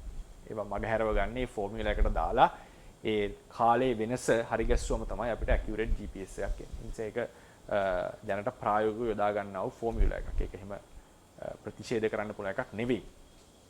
ඉතින් ඒකේ හැටියට කාලය කියලා ඔවුන්ගේ ඒ චතුර්විධ බ්ලොක් යුනිවර්ස් කියලා කියන්නේ චතුර්විධ යුනිවර්ස් එකක් තියෙන්නේ. දිග පළල උසට අමතරව කාලය කියලා තව මානයක් තියෙනවා. ථේරවාදයේ හැටියට කාලය යනු ධර්මයේගේ පැවැත්ම නිරීක්ෂණය කරනකොට හිතට දැනෙන අදහසක්. ධර්මයන්ගේ පැවැත්ම. ඒ කියන්නේ නාම රූප પરම්පරාවක් දකිනකොට දැන් මේ සිත පහළ වුණා ටික දෙලාගෙන තව සිතක් පහළ වුණා මේ දෙක අතර අපිට යම් අදහසක් දැනෙනවා. ඒ අදහස ටයිම් කියලා අපි වෙලාව කියලා තේරුම් ගන්නවා. ඒ ධර්මයේ ධර්ම පැවැත්මක ධර්ම දෙකක પરම්පරාවක ධර්ම දෙකක් අතර විමසනකොට තමයි අපිට අදහසක් එන්නේ මේ කාලයක් කියන අදහස. ඒක ප්‍රඥාත්ය ලෙස තේරවාදීන් සරකනවා. ඒක අදහසක් කියලා ගන්න විද්‍යාඥයොත් ඉන්නවා දාර්ශනික විද්‍යාඥයෝ බටහිර උනා. ඒකට කියන්නේ ඒකට ටයිම් කැප්සියුල්. ටයිම් කැප්සූල් එකක් තියෙනවා අපේ ඔළුවේ කියලා කියන්නේ. තියෙන්නේ මේ ධර්මවල පැවැත්මක්. ඒ පැවැත්ම එක්ස්පීරියන්ස් කරනකොට අපිට යම් අර ධර්ම ඉපදෙනවා බිඳෙනවා මේක දකින්නකොට යම් කාලයක් ගත වෙනවා වගේ හැඟීමක් එනවා. අපි ඒක හිතෙන් නිර්මාණය කරගන්න එක. ඒ වගේ දාර්ශනිකයන්ගේ පැත්තෙන් තමයි ථේරවාදයේ ඉන්නේ. ධර්ම પરම්පරාවක් දිහා බලලා ටයිම් කියලා එකක් කාලය කියලා එකක් හිතෙන් අරගන්නවා. එහෙම නැතුව ඇබ්සලූට් ටයිම් කියලා එකක් නැහැ. ඇබ්සලූට් ටයිම් කියලා එකක් නැහැ. මොකද ටයිම් කියන එක ගත්තාම ඒක ලොකුම සංකල්පයක්. මම මේ කෙටියෙන් කියන්නේ මේ ථේරවාදයේ කාලය කියලා එකක් නැහැ කියලා කොහොම ඇති ඉතින්. මේ කතා ලොකුට යන්න ඕනෙත් නැහැ. දැන් කාලය කතා කරපු තැන තියෙනවා අතීත වර්තමාන අනාගත කියලා මේ පටිච්චසමුප්පාදයේ අංග දෙකක් අතීතයි වර්තමානයේ අංග ටිකක් තියෙනවා මට මතක හැටියට 8ක් නේද 8ක් අනාගත අංග දෙකයි. එතකොට එහෙම කාලේ අනුව දේශනාව කතා කරලා තියෙනවා. ඊට පස්සේ අතීත ධර්මය පච්චුප්පන්න ධර්මය නේ අනාගත ධර්මය කියලා ධර්මයක් ගත්තනේ කාල බෙහෙදී. එතන ධර්මය ගත්තේ. අපි සාමාන්‍යයෙන් මේ කියන අර ගෙවෙන අපිට දැනෙන්නේ ගෙවෙනා වගේ කාලයක් නේ. මේ ගෙවෙනා වගේ කාලයක් කියන එකක් දැනනවා. ඒ කාලය කියන එක සාමාන්‍යයෙන් විස්තර කරගන්නකොට හරි අමාරුයි ගැන හිතන්න. ඒකට කරුණු තුනක් තියෙනවා. nowness, the absolute now කියලා එකක්. මේ මොහොත කියන අවස්ථාව. සාමාන්‍යයෙන් අපි කියන්නේ මේ මොහොත තමයි විද්‍යමානව තියෙන්නේ. මේ මොහොත time passage කාලය හරහා යනවා වගේ දැනනවා සහ times direction කාලය යන පැත්තක් තියෙනවා. අවකාශය අපිට ඉදිරියට පස්සට ඕන පැත්තට යනවා. කාලය යන්න බෑ පස්සට. කාලය පස්සට යන්න බෑ. කාලය පස්සට ගියම causality කියන තියරිය හේතුඵලය කියන තියරිය බිඳ වැටෙනවා විද්‍යාත්මකව. ඒ නිසා කාලය හරහා යෑමක් නෑ. එකම කාලය හරහා යෑමක් ගැන කියනවා වෙනස් තැන් දෙකක හිටියොත් එහෙම අධික වේගෙන් ගිහිලාම කාලය එයාට ගෙවෙන ක්‍රමය වෙනස් නිසා අපි වයසට ගිහිල්ලා තියෙනවා. එයා අපි ළඟට එනකොට කියලා තමයි තර්කය කියන්නේ. ඒක ඔප්පු කරලා කියන්නේ මේ ප්‍රායෝගිකව බලලා නැහැ. ඒක තියරිටිකලි තමයි කියන්නේ. ඒ කියන්නේ බ්ලැක් හෝල් එකක් ගාවට ගිහිල්ලා අවුරුදු ගාණක් ඉඳලා ආවොත් සාමාන්‍ය ඔය ලොකු බ්ලැක් හෝල් එකක් එක බ්ලැක් හෝල් එකක් ගැන කියනවා. ඒකේ තියෙන ගුරුත්වය අනුව අවුරුදු 5ක් ඉඳලා ආවොත් එයා අවුරුදු 2මාරයි යාට ගත වෙලා තින්නේ අපිට අවුරුදු 5ක් ගත වෙලා. time of relativity කියලා relativity of time කියන්නේ ඒක හරි අමාරු concept එකක් තේරුම් ගන්න. ඉතින් අපේ හැටියේ දේරවාදයේ හැටියට වෙලාව කියලා එකක් නැහැ. තියෙන්නේ අර සමහර දාර්ශනිකයෝ කියන විදිහට ලක්ෂ දෙකක් අරගෙන ධර්මවල ඒ සිද්ධි දෙක අරමුණු කරාම අපිට කාලය කියලා අදහසක් අපිට අපි හිතෙන් ගොඩනගා ගන්නවා. කෙනෙක්ට අහන්න පුළුවන් සාපේක්ෂ කාලයක් නෙවෙයිද කිව්වේ දිව්‍ය ලෝකයයි මනුස්ස ලෝකය අතර. දිව්‍ය ලෝකේ මනුස්ස ලෝක අතර කතාවේදී ගොඩක් අය අහන ප්‍රශ්නයක්. මේ සාපේක්ෂ relativity of time නේද දේශනා කරේ දිව්‍ය ලෝක. මොකද ඒක ඒව හැංගෙන්නට තමයි දේශනාව කරලා දෙන්නේ. මුන්නාසේ කියන්නේ ඒක දේශනාවෙම එනවා. මනුස්ස ලෝකේ අවුරුදු 50ක් චාතුම් මහරජික එක දවසක් කියලා කියනවා. එහෙමද කියන්නේ? මනුස්ස ලෝකේ අවුරුදු 50ක් චාතුම් මහරජික එක දවසක්. ඒ වගේ අවුරුදු දවස් 30ක් එහි මාසයක් දිව්‍ය මාස චාතුම් මහරජික දිව්‍ය මාසයක් එවන් වූ මාස 12ක් අවුරුද්දක් එවන් වූ අවුරුදු 500. සංඛ්‍යාව වශයෙන් ගත්තා මනුස්ස අවුරුදු මිලියන 900 9 මිලියන් මට මතකයි. 90 මිලියන්ද? 9 මිලියන් නේ? මිලියන 9ක්. ලක්ෂ 90ක්. ලක්ෂ 90ක් කියන්නේ. 3 කෝටි 60 ලක්ෂයන් ඊළඟ. ඔව් හරි ලක්ෂ 90ක්. ඊට පස්සේ තුසිතේ තාවතින්සේ ගත්තම මෙහි අවුරුදු 100ක් එහි එක දවසක් එවන් වූ දවස් 30ක් මාසයක් තාවතින්ස මාසයක් දිව්‍ය මාසයක් චතු මහරජික වෙනස් එක. ඒ වගේ මාස 12ක අවුරුද්දක් ඒ වගේ අවුරුදු 1000ක්. එතකොට එනවා 3 කෝටි 60 ලක්ෂයක් ගණන් කරා. 90 ලක්ෂයක් 3 කෝටි 60 ලක්ෂයක් 14 කෝටි 40 ලක්ෂයක් හරිනේ 56 කෝටි 60 ලක්ෂයක් මම හරි මතකත් නැහැ 56 කෝටි 60 ලක්ෂයක් ඊට පස්සේ 231 කෝටි 40 ලක්ෂයක් 230 කෝටි හරි මොනවා හරි දානිත් එක 921 කෝටි 40 ලක්ෂයක්. ඔය වගේ සංඛ්‍යාවක් වයින්. ඒතකොට ඒකෙදී අර සංසන්දනය කරානේ මෙහි අවුරුදු 50ක් යනකොට ඒක දවස. අනික සාපේක්ෂව වෙලාව කිව්ව තමයි හිතෙන්නේ. සාපේක්ෂව වෙලාව කිව්ව තමයි හිතෙන්නේ. ඉතින් දැන් උදාහරණයකට සාපේක්ෂතාවාදයට එක පොඩි සංසන්දනයක් කරමු. මොකද සමහරුන්ට එන ප්‍රශ්නයක් මේක. සාපේක්ෂතාවයේද මේ වෙලාවේ සාපේක්ෂතාවයේද බුදුරණන්සේ දේශනා කරේ කියලා. මේක අදාළ නැහැ මේ පාඩමට. මොකද විද්‍යාවත් එක්ක ගලපන එක නෙමෙයි අපේ කර්තව්‍ය. නමුත් ඒක පොඩ්ඩක් ප්‍රශ්නයක් කෙනෙක්ට අහන්න පුළුවන් නිසා එතන සාපේක්ෂ වෙන දැන් උදාහරණයක් කවුරු හරි අධික වේගයකින් ගියොත් සාපේක්ෂතාවාදයේ හැටියට අපිට අවුරුදු 10ක් ගත වෙනකොට සමහරලාට එයාට ගත වෙලා තියෙන්නේ අවුරුදු 5යි. එයාට ගත වෙලා තියෙන අවුරුදු 5යි. ඉතින් ඒ වගේ එකක්ද මේ කිව්වේ කියලා කෙනෙක්ට ඇහෙන්න පුළුවන්. අපිට අවුරුදු 50ක් යනකොට එයාට එක දවසක්ද ගත වුනේ. එතකොට තර්ක දෙකක්නේ. ඒ කියන්නේ එයාට කාලය ගෙවෙන ක්‍රමය වෙනස්නේ. දැන් උදාහරණයකට ඒකෙන් ක්‍රම දෙකකට කියන්නේ දැන් අදහස් කරන්නට පුළුවන්. experience of now වෙනස් වෙලා. ඒ කියන්නේ උදාහරණයකට මට අපිට අවුරුදු 50ක් යනකොට තාවසින්ස දවසයිනේ. මට පහළ වෙනවා නම් සිත් කෝටි ලක්ෂයක්. ඒ දවස ඇතුළත ඔහුට මට එක දවසක පහළ වෙන්නේ හිතන්නකෝ මට එක දවසක පහළ වෙන්නේ සිත් 10යි. හිතන්න සිත් 10යි කියන්නේ නැත්නම් පැටලෙනවා. සිත් 1000 එක දවසක පහළ වෙනවා. අවුරුදු 50ටම පහළ වෙනවා සිත් කෝටි ලක්ෂයක් කියලා හිතන්න. කෝටි දෙකක් කියලා හිතන්න. සිත් 1000යි කෝටි දෙකයි. හරිනේ?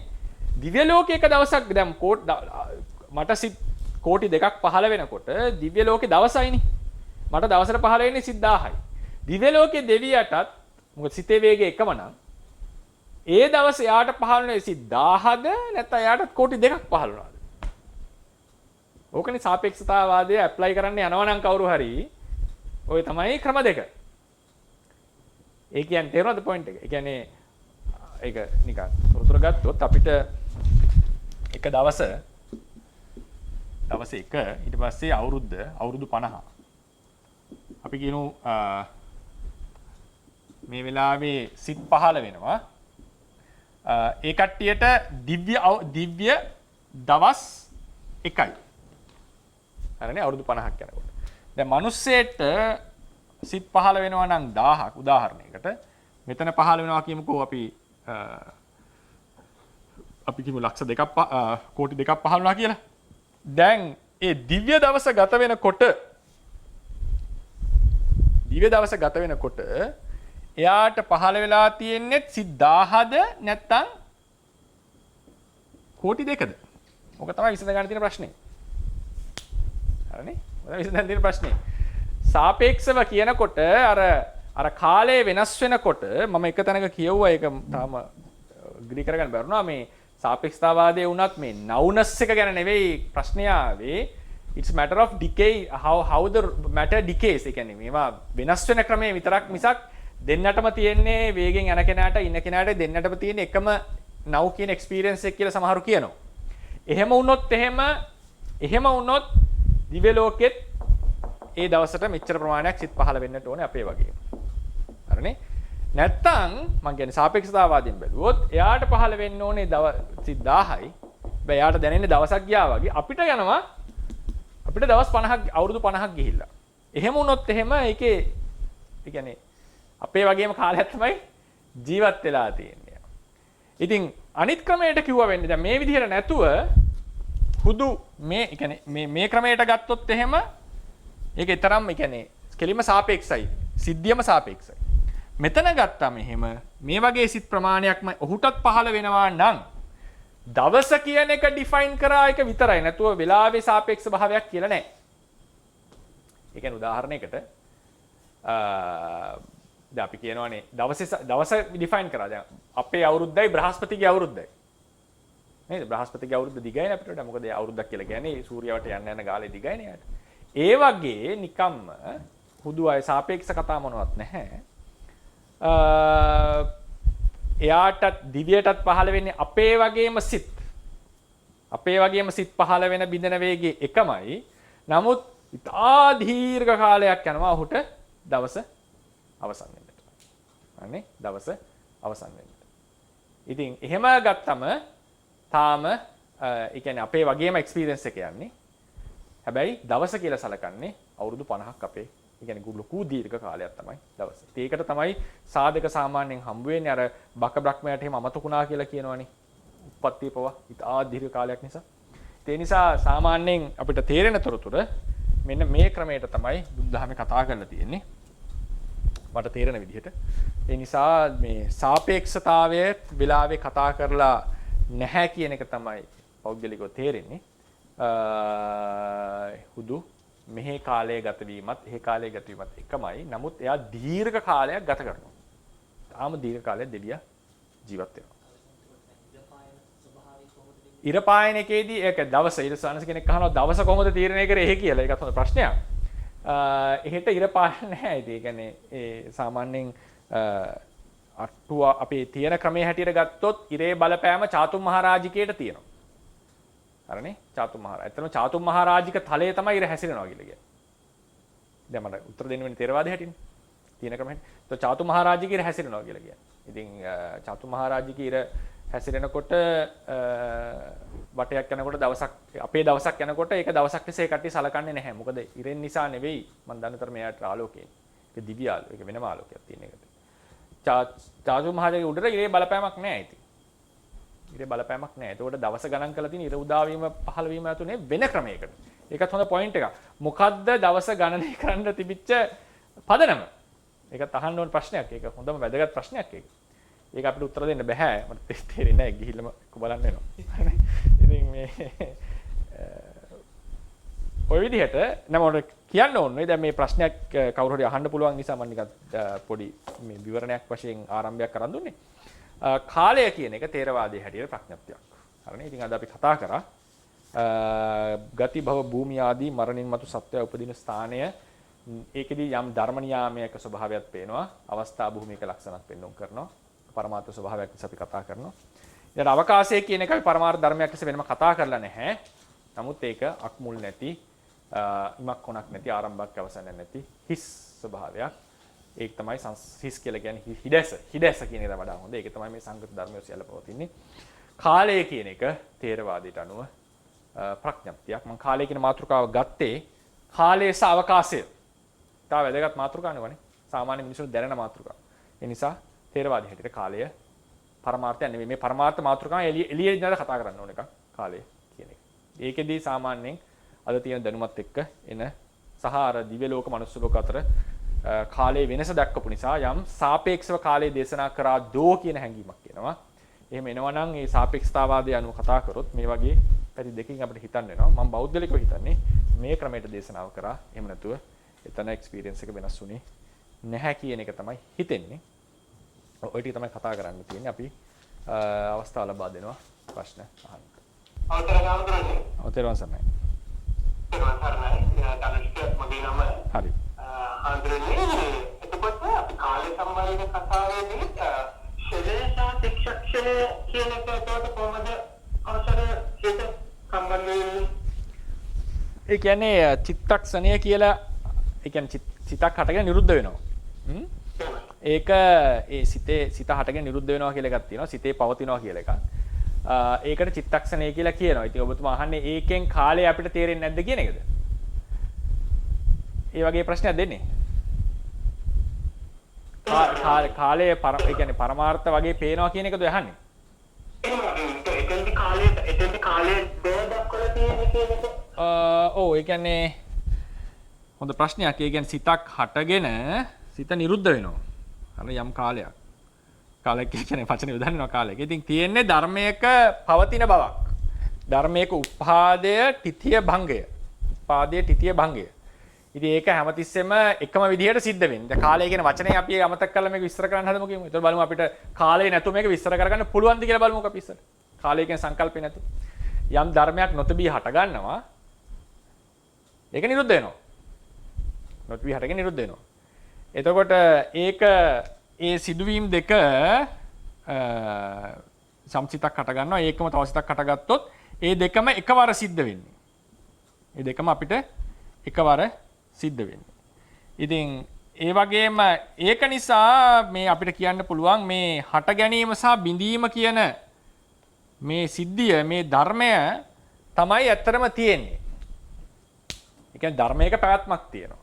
ඒ ධර්මයේ ආරම්භය සහ අවසානයේ දිහා බලනකොට අපි මේක පැවතුනා මේක ආරම්භය සහ අවසානයේ වෙන ඒ කියන්නේ ආරම්භයක් තියෙනවා ඊට පස්සේ අවසානයක් එනවා කියන එකේදී අපි තේරුම් ගන්නවා මෙතන යම් කාලයක් කියලා අදහසක්. අදහස ආවේ කොහොමද? මේ උපාදේ සහ උපාද අවස්ථාවයි භංග අවස්ථාවයි කියන දෙක දකින නිසා. ඉතින් ඒක තරමක් හිතනකොට සමහරවිට අපිටත් හිතෙනවා මෙතන කාලයක්ද මේ තියෙන්නේ කියලා. නමුත් දැන් ථේරවාද ක්‍රමයේ හැටියට මේක මට ඒ කාලේ නැතුව විස්තර කරන්න හැදුවොත් විස්තර කරන්න වෙන්නේ මේක හටගන්න. ඒ කියන්නේ නොතිබිච්ච දෙයක් පහළ වෙනවා.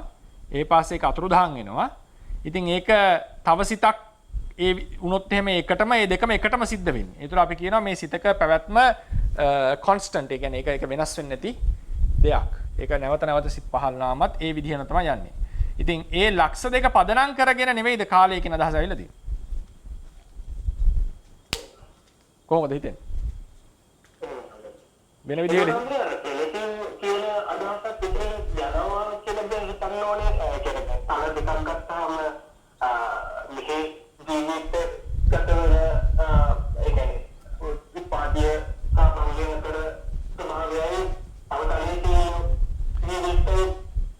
නෑනේ ඒක අපේ ඒක මං කිව්වේ ඒ සාපේක්ෂතාව ගන්න එපා වගේ තමයි තේරෙන්නේ බුදුදහමේ හැටියට. මම අර කෙනෙක් ප්‍රශ්නයක් හිතුවොත් කියන එකෙන් තමයි මේ කතාව ගත්තේ. අපිට දැන් මට ස්ථිර උත්තරයක් නෙවෙයි මට තේරෙන හැටියට තියෙන තොරතුරු හැටියට දිව්‍ය ලෝකෙත් සිත ඉපදිලා බින්දෙන්නේ එකම විදිහට මනුස්ස ලෝකෙත් ඒ කියන්නේ හිතන්න මේ දිව්‍ය ලෝකේ මේ මනුස්ස ලෝකේ. එතකොට එකම වේගෙන් තමයි මේක යන්නේ සිත් දෙක. ඉතින් මෙතනට කියනවා දිව්‍ය ලෝකේ අපේ දවසක් කියලා කියනවා. මෙහෙම ගිහිල්ලා අවුරුදු 50ක් ගත වුණා කියන්නකො. ඒ විදිහම process එකක් වැඩ කරලා එතනට කියනවා දවසක් කියලා එහි. වෙනස වෙලා තියෙන්නේ දවස මැනපු ක්‍රමය මිසක් පහළ වෙච්ච චිත්තචෛසිකයන්ගේ ගණන වෙනසක් වෙලා නැහැ කියන එක තමයි හිතෙන්නේ. ගම්මේ එහෙම තමයි තොරතුරු එන්නේ අපිට. පැහැදිලිද ඒක?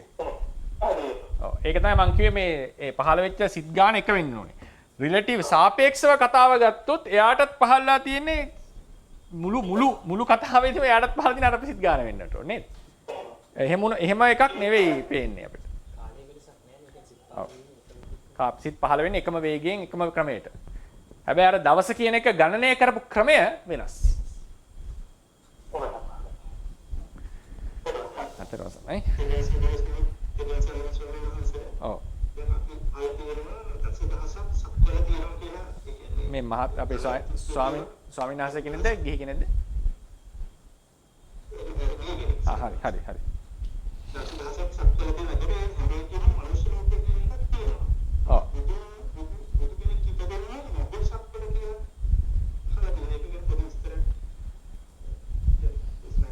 හරි. හරි.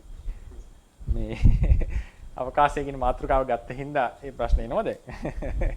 ඉතින් ඒකෙදී මේ අපේ ථේරවාදයේ හැටියට සක්වලවල් කියන එක දේශනා වෙනවානේ සහස්‍රී ලෝක ධාතු, දිසහස්‍රී ලෝක ධාතු, ත්‍රිසහස්‍රී ලෝක ධාතු කියලා දේශනාව.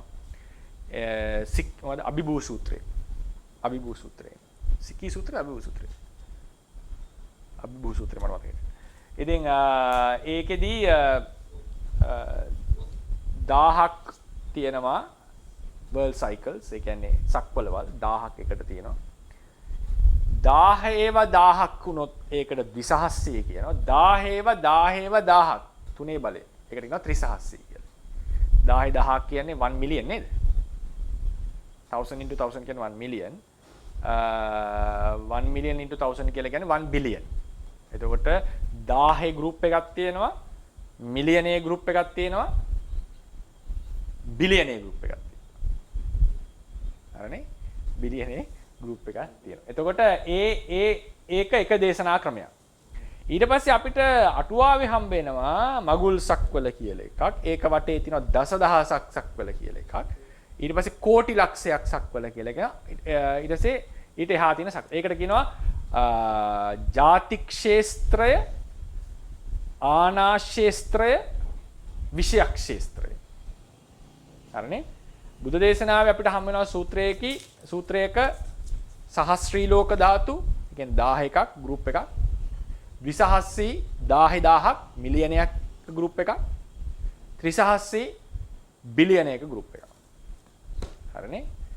ඊට පස්සේ මයික හැටියට අපේ හම් වෙන්නේ දැන් ඉන්න අපි මගුල් සක්වල කේන්ද්‍ර කරගත්තොත් ඒක 10000ක් තියෙනවා. ඒකට කියනවා ඒ 10000ටම කියනවා ජාතික් ක්ෂේත්‍රය කියලා. ඒ කියන්නේ 1,9999ක්. ඒක ජාතික් ක්ෂේත්‍රය. ඊට පස්සේ තියෙනවා විෂයක් ක්ෂේත්‍රය කියලා කෝටි ලක්ෂයක්. ඒ කියන්නේ 1.12ක් 1 trillion. හරිනේ? ඒ කියන්නේ චතුර්සහස්‍රී කියලා කියන්නේ ඒකට කිව්වොත්. චතුර්සහස්සී. ඊට පස්සේ එතනින් එහාට යනවා විෂයක් ශේස්ත්‍රය. ජාතික් ශේස්ත්‍රය කියලා කියන්නේ ථේරවාදයේ හැටියට බුදුරජාණන් වහන්සේගේ උප්පත්තිය, පටිසන්ධි මංගල්‍ය, උප්පත්ති මංගල්‍ය, බුද්ධත්ව මංගල්‍ය, ධම්මචක්ක මංගල්‍ය, ආයු සංස්කාර අතහැරීම, මහා පරිනිර්වාණය ආදී අවස්ථාවල මේ කම්පා වෙන්නේ දසදහසක් ශ්ලෝක ධාතු කියලා කියනවා. දසදහසක් ලෝක ධාතු කම්පා වෙනවා. ඒක තමයි සාමාන්‍ය විස්තරය. ජාතික් ශේස්ත්‍රය. ජාතික් ශේස්ත්‍රයේහි මනුස්ස තල තියෙනවා, දිව්‍ය තල තියෙනවා, ඒ සියල්ල තියෙනවා. ජාතික් ශේස්ත්‍රයේහි මගුල් සක්වලේ බුදුවරු උපදිනවා. ඒ මගුල් සක්වලේ ඉන්න දෙවියෝ, මිනිස්සයෝ, බ්‍රහ්මයෝ හැමෝටම මාර්ගඵල ලබන්නට පුළුවන්. ඉතිරි 9999ෙහි මිනිස්සයෝ මාර්ගඵල ලැබීමක් ගැන කියන්නේ නැහැ. දෙවියෝ බ්‍රහ්මයෝ ඇවිල්ලා බණ අහලා මාර්ගඵල ලබන අවස්ථා කියනවා. එක සූත්‍රයක දේශනා කරනවා බුදුරජාණන් වහන්සේ ප්‍රත්‍යන්තයන්ට ගිහිල්ලා මම බණ කියනවා කියලා දේශනාවක තියෙනවා. හරිනේ? ඒක මට සූත්‍රේ කොට් කරන්න මතක් වෙන්නේ නැහැ. දේශන. ඒක අටුවා විස්තර කරනවා මේ විශේෂයෙන් කතා කරන්නේ පිටසක්වල මගුල් දසදහසක් ලෝක ධාතු වලට උන්වහන්සේ වෙනම වේශයකින් වැඩම කරනවා. වැඩම කරලා ඒ රටවල ඉන්න රජ්ජුරුවන්ගේ වේශයෙන් බණ කියනවා. ඒ කියන්නේ සාමාන්‍ය බණක්. එතකොට ඊට පස්සේ අතුරුදහන් වෙනවා. ඊට පස්සේ තව ටික කලකින් තව ඊළඟ රජ්ජුරුවොත් ඇවිල්ලා අර කතාවක් කරනවා. රජුරු කතා කරනවානේ මිනිස්සුන්ට නේද? අද අපේ නායකයෝ දේශපාලන කතාවක් කරනවා. ඒ කතා කරනවා. එතකොට ඒ කොන්ටෙක්ස් වෙනස් ඇති. ඉතින් ඒ කතා කරනකොට මිනිස්සුන්ට තේරෙනවා කලින් හිටපු කෙනාගේ කතාවයි මේකයි වෙනස්. එහෙනම් අනිවාර්යෙන් මේ වෙන කෙනෙක්, මේ අපේ රජුරෝ නෙමෙයි ඉස්සෙල්ලා හිටියේ, මේ වෙන කෙනෙක්, මෙයා කවුරු හරි දෙවියෙක් වෙන්නට ඇති කියලා ඒ දේශනා කරන්නේ කුසල් කරන්න, පාපයෙන් වළකින්න වගේ දේවල්. එහෙනම් ඒ දෙවියෝ ඉන්න, ඒ පුද්ගලයා ඉන්න දිව්‍ය ලෝකෙට යන්න ඕනේ කියන අදහසින්, ඉන්න තැනට යන්න ඕනේ කියන අදහසින් කුසල් කරනවා. ඒ කුසල් හේතු කරගෙන, ප්‍රනිධිය හේතු කරගෙන මගුල් සක්වලේ උපදිනවා. ඊට පස්සේ ඕකේ සරිසල්ලා ආයි බුදුරෙක් හම්බෙච්ච වෙලාවක ගොඩ යනවා කියලා කියනවා. හරිනේ? එතකොට ඒ දසදහසක් ලෝක ධාතුවල මිනිස්යන්ටත් පිහිට වෙන්නේ ওই විදිහට කියලා තමයි සඳහන් වෙන්නේ. ඊළඟට ආනාශේස්ත්‍රය කියලා කියන්නේ කෝටි ලක්ෂය. ඒ කියන්නේ 1 ට්‍රිලියන්. හරිනේ? ඒතර අර සූත්‍රේන බෙදීමයි මේ බෙදීමයි දෙකක්. අරක තිබ්බේ 1000 මිලියනය බිලියනය, මේකේ තියෙන්නේ 10000 ට්‍රිලියනය. ඒක තමයි ආඥා ශ්‍රේෂ්ඨේ සාමාන්‍යයෙන් කියන රතන සූත්‍රය, කන්ද සූත්‍රය, දජග්ග සූත්‍රය වැනි විශේෂ සූත්‍ර දේශනාවල ආඥාව බලය ක්‍රියාත්මක වෙන ශේෂ්ත්‍රයට තමයි ආනා ශේෂ්ත්‍රය කියලා කියන්නේ. ආඥා ශේෂ්ත්‍රය කෝටි ලක්ෂයක් 1.12ක්. කියන්නේ ට්‍රිලියනයක්. ඒක ලෝක ධාතු. මේවා සාමාන්‍යයෙන් අපේ දේශන ක්‍රමයේ හැටියට මේවා එකටම හට ගන්නවා, එකටම විනාශ වෙනවා. ක්ලස්ටර්ස්. ආනාශේස්ත්‍ර. ඒ වගේ තව ක්ලස්ටර් එකක් තියෙනවා කෝටි ලක්ෂය. තව එකක් තියෙනවා. එහෙම ඒවා හටගෙන විනාශ වෙන්නේ එක එකට. කෝටි ලක්ෂයක් විනාශ වෙනවා, කෝටි ලක්ෂයක් හට ගන්නවා. එතනින් අපේ කෝටි ලක්ෂයට එහා තියෙන සක්වලවල්, අපේ කෝටි ලක්ෂයට එහා තියෙන සක්වලවල් වලට බුදුරජාණන් වහන්සේගේ විශේෂ ශ්‍රේෂ්ත්‍රය උන්වහන්සේට ඒව ගැන අවබෝධය ඇති කරගන්නට පුළුවන්. ඉතින් අර දේශනාවේ කියනවා මට බණ කියන්නට පුළුවන්, මට මතකයේ ත්‍රිසහස්ත්‍රී ලෝක ධාතුරත් එහාටත් බණ කියන්න පුළුවන් කියලා වගේ කතාවක් කියනවා. අවශ්‍ය නම් නේද? අවශ්‍ය නම් ඒ තරම් බණ කියන්න පුළුවන් කියලා උන්වහන්සේගේ ආනුභාවය ප්‍රකාශ කරන එක තැනකදී. ඉතින් ওই විදිහට තමයි යෝකේ ඉන්නේ. ඊළඟට ඔබතුමා අහපු ප්‍රශ්නය මගුල් සක්වලේ තමයි බුදුවරු උපදින්නේ විතරක් කියන කතාව. එක පාඩයක් එනවා මේ අංගුත්තර නිකාය එනවනේ. එක ලෝක ධාතුවක එකවර ලෞතුරා බුදුවරු දෙන්නෙක් පහළ වෙන්නේ නැහැ කියලා නේද? එකවර ලෞතුරා බුදුවරු දෙන්නෙක් පහළ වෙන්නේ නැහැ කියලා පාඩයක්. එතකොට මා අටුවාවේ එක විස්තර කරන්නේ මේ මගුල් සක්වල ගැන මේක කිව්වේ, නැත්නම් දසදහසක් සක්වල ගැන කිව්වේ. දසදහසක් සක්වල නැත්නම් මගුල් සක්වලෙත් දෙන්නෙක් පහළ වෙන්නේ නැතිනම් අනිත් සක්වල ගැන කවර කතාවද? ඒ ප්‍රකාශනයේ පදනම් වෙන්නේ මොකක්මද දන්නවද? කලින්ම අදහසක ඉන්නවා අටුවාව සහ සම්ප්‍රදාය මගුල් සක්වලයේ හැර වෙන සක්වලක බුදුවරු පහළ වීමක් නැත. ඒක තමයි ෆන්ඩමෙන්ටල්. මගුල් සක්වල හැර වෙන සක්වලක බුදුවරු පහළ වීමක් නැත. එතකොට ඒ ෆන්ඩමෙන්ටල් එක තමයි කියන්නේ බුදුරණන් වහන්සේ කර අංගුත්තර නිකායන දේශනාවේදී ඒකක වර්ගයේදී ඒකක නිපාතයේදී මේ සක්වලෙත් පහළ වෙන්නේ නැතිනම් ඒක කියනවා මට මතකයි දසදහසක් සක්වල හෝ මේ සක්වල ගැන කියන්නේ. ඒ දේශනාවෙන් එක සක්වලක කියලා ඒක අටුවා විස්තර කරනවා මේ ශේෂ්ඨ තුනක් තියෙන නිසා මේක දසදහසක් ජාතික ශේෂ්ඨය ගැනත් කියව වෙන්න පුළුවන් මගුල් සක්වල ගැනත් කියව වෙන්න පුළුවන්. ඉතින් ඒකේ පහළ වෙන්නේ නැහැ කියන්නේ අනිත් ඒවා ගැන කවර කතාවද කියලා. මොකද මේක විතරයි බුදුරු පහළ වෙන්නේ. ඒ නිසා ඒ දේශනාවෙන් නෙවෙයි මේ කරුණ අපි ගන්නෙ ඊට මෙහායින් තියෙනම ෆන්ඩමෙන්ටල් එකක් මේ සක්වලේ විතරයි බුදුරු පහළ වෙන්නේ කියලා. මේ සක්වලේ මිලින්ද ප්‍රශ්නෙත් ওই ප්‍රශ්නේ අහනවනේ බුදුරු දෙන්නෙක් එකපාර පහළ වෙන්නේ නැත්තේ එහෙම කිව්වම අර ඒකේ ආනුභාවයේ වෙනස්කම දරන්න බැරිකම එහෙම කියලා කතාව විස්තර ගොඩක් කියනවා.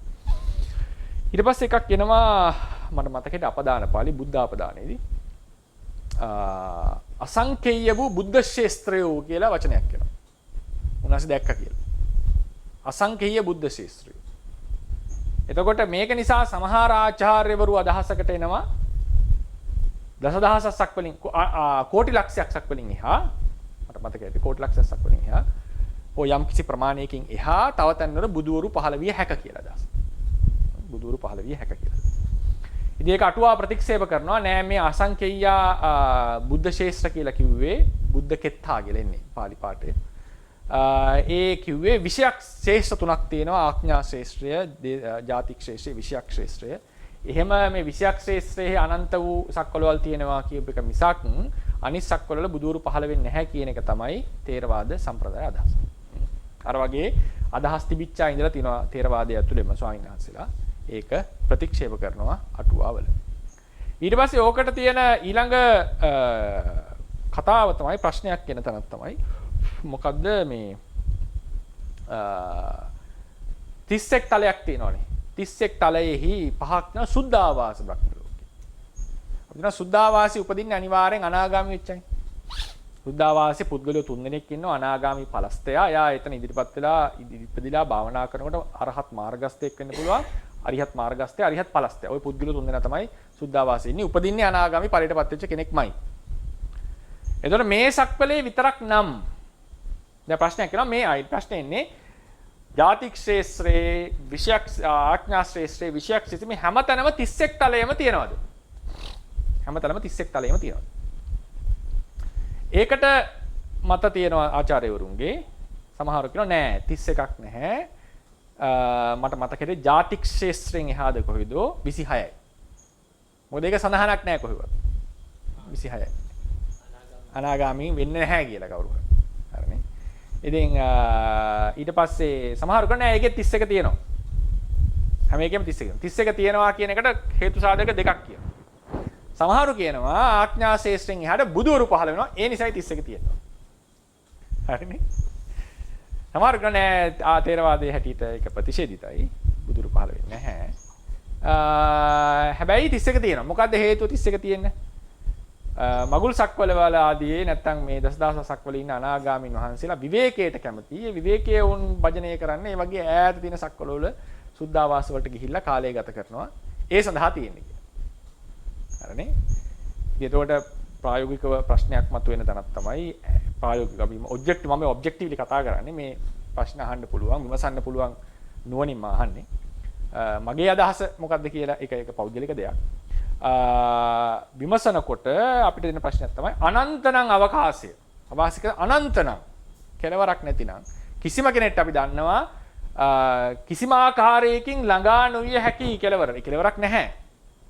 ඒතර අනාගාමි කෙනෙක් හිටියත් මේ බ්‍රහ්මතලයක කල්ප 16000ක් අකනිට්ඨ බ්‍රහ්මවාසිය ගියත් කෙලවරකට යන්න බෑ. තවත් යා නොහැකි බ්‍රහ්ම ලෝක හැම තියෙනවා. ඒ කියන්නේ දසදහසක් ලෝක ධාතුවේ ඉන්න සියලු අනාගාමීන් වහන්සේලාට රීච් කරන්න බැරි සක්වල වල ටිකක් තියෙනවා. විශ්වානන්ත නිසා. ඒකත් ෆැක්ට් එකක්. ඒතර එහෙනම් ඒ වල සුද්ධාවාස තියෙන්නේ මොකටද කියන ප්‍රශ්නේ අහන්න පුළුවන්. හරිනේ. ඒ ඔය විදිහට වගේ ටිකක් අර උත්තරයක් නෙමෙයි මම කියන්නේ ඔබතුමා අහපු නිසා මේ නැත්නම් මට කෙලින්ම කියන්න තිබුණා මේක විතරයි බුදුරු පහළ වෙන්නේ සේරවාද සම්ප්‍රදාය හැටියට අනිත් එක නැහැ කියලා. ඉතින් ඔය කියන ඉන්සයිට්ස් ටික මං හිතනවා දෙන්න ඕනේ. ඉතින් ඒක ශ්‍රද්ධාව නැති කරන්න අශ්‍රද්ධාව ඇති කරන එකක් නෙවෙයි. මේ නුවණින් විමසන්න ඕන දේවල්. ඒවා අපේ ආචාර්යවරු පුරාණ තේරවාදී තෙරවරු මේක විමසලා තියෙනවා. සමහර කෙනෙක් හිතෙන්න පුළුවන් මේක too much මේ හිතන ක්‍රමය.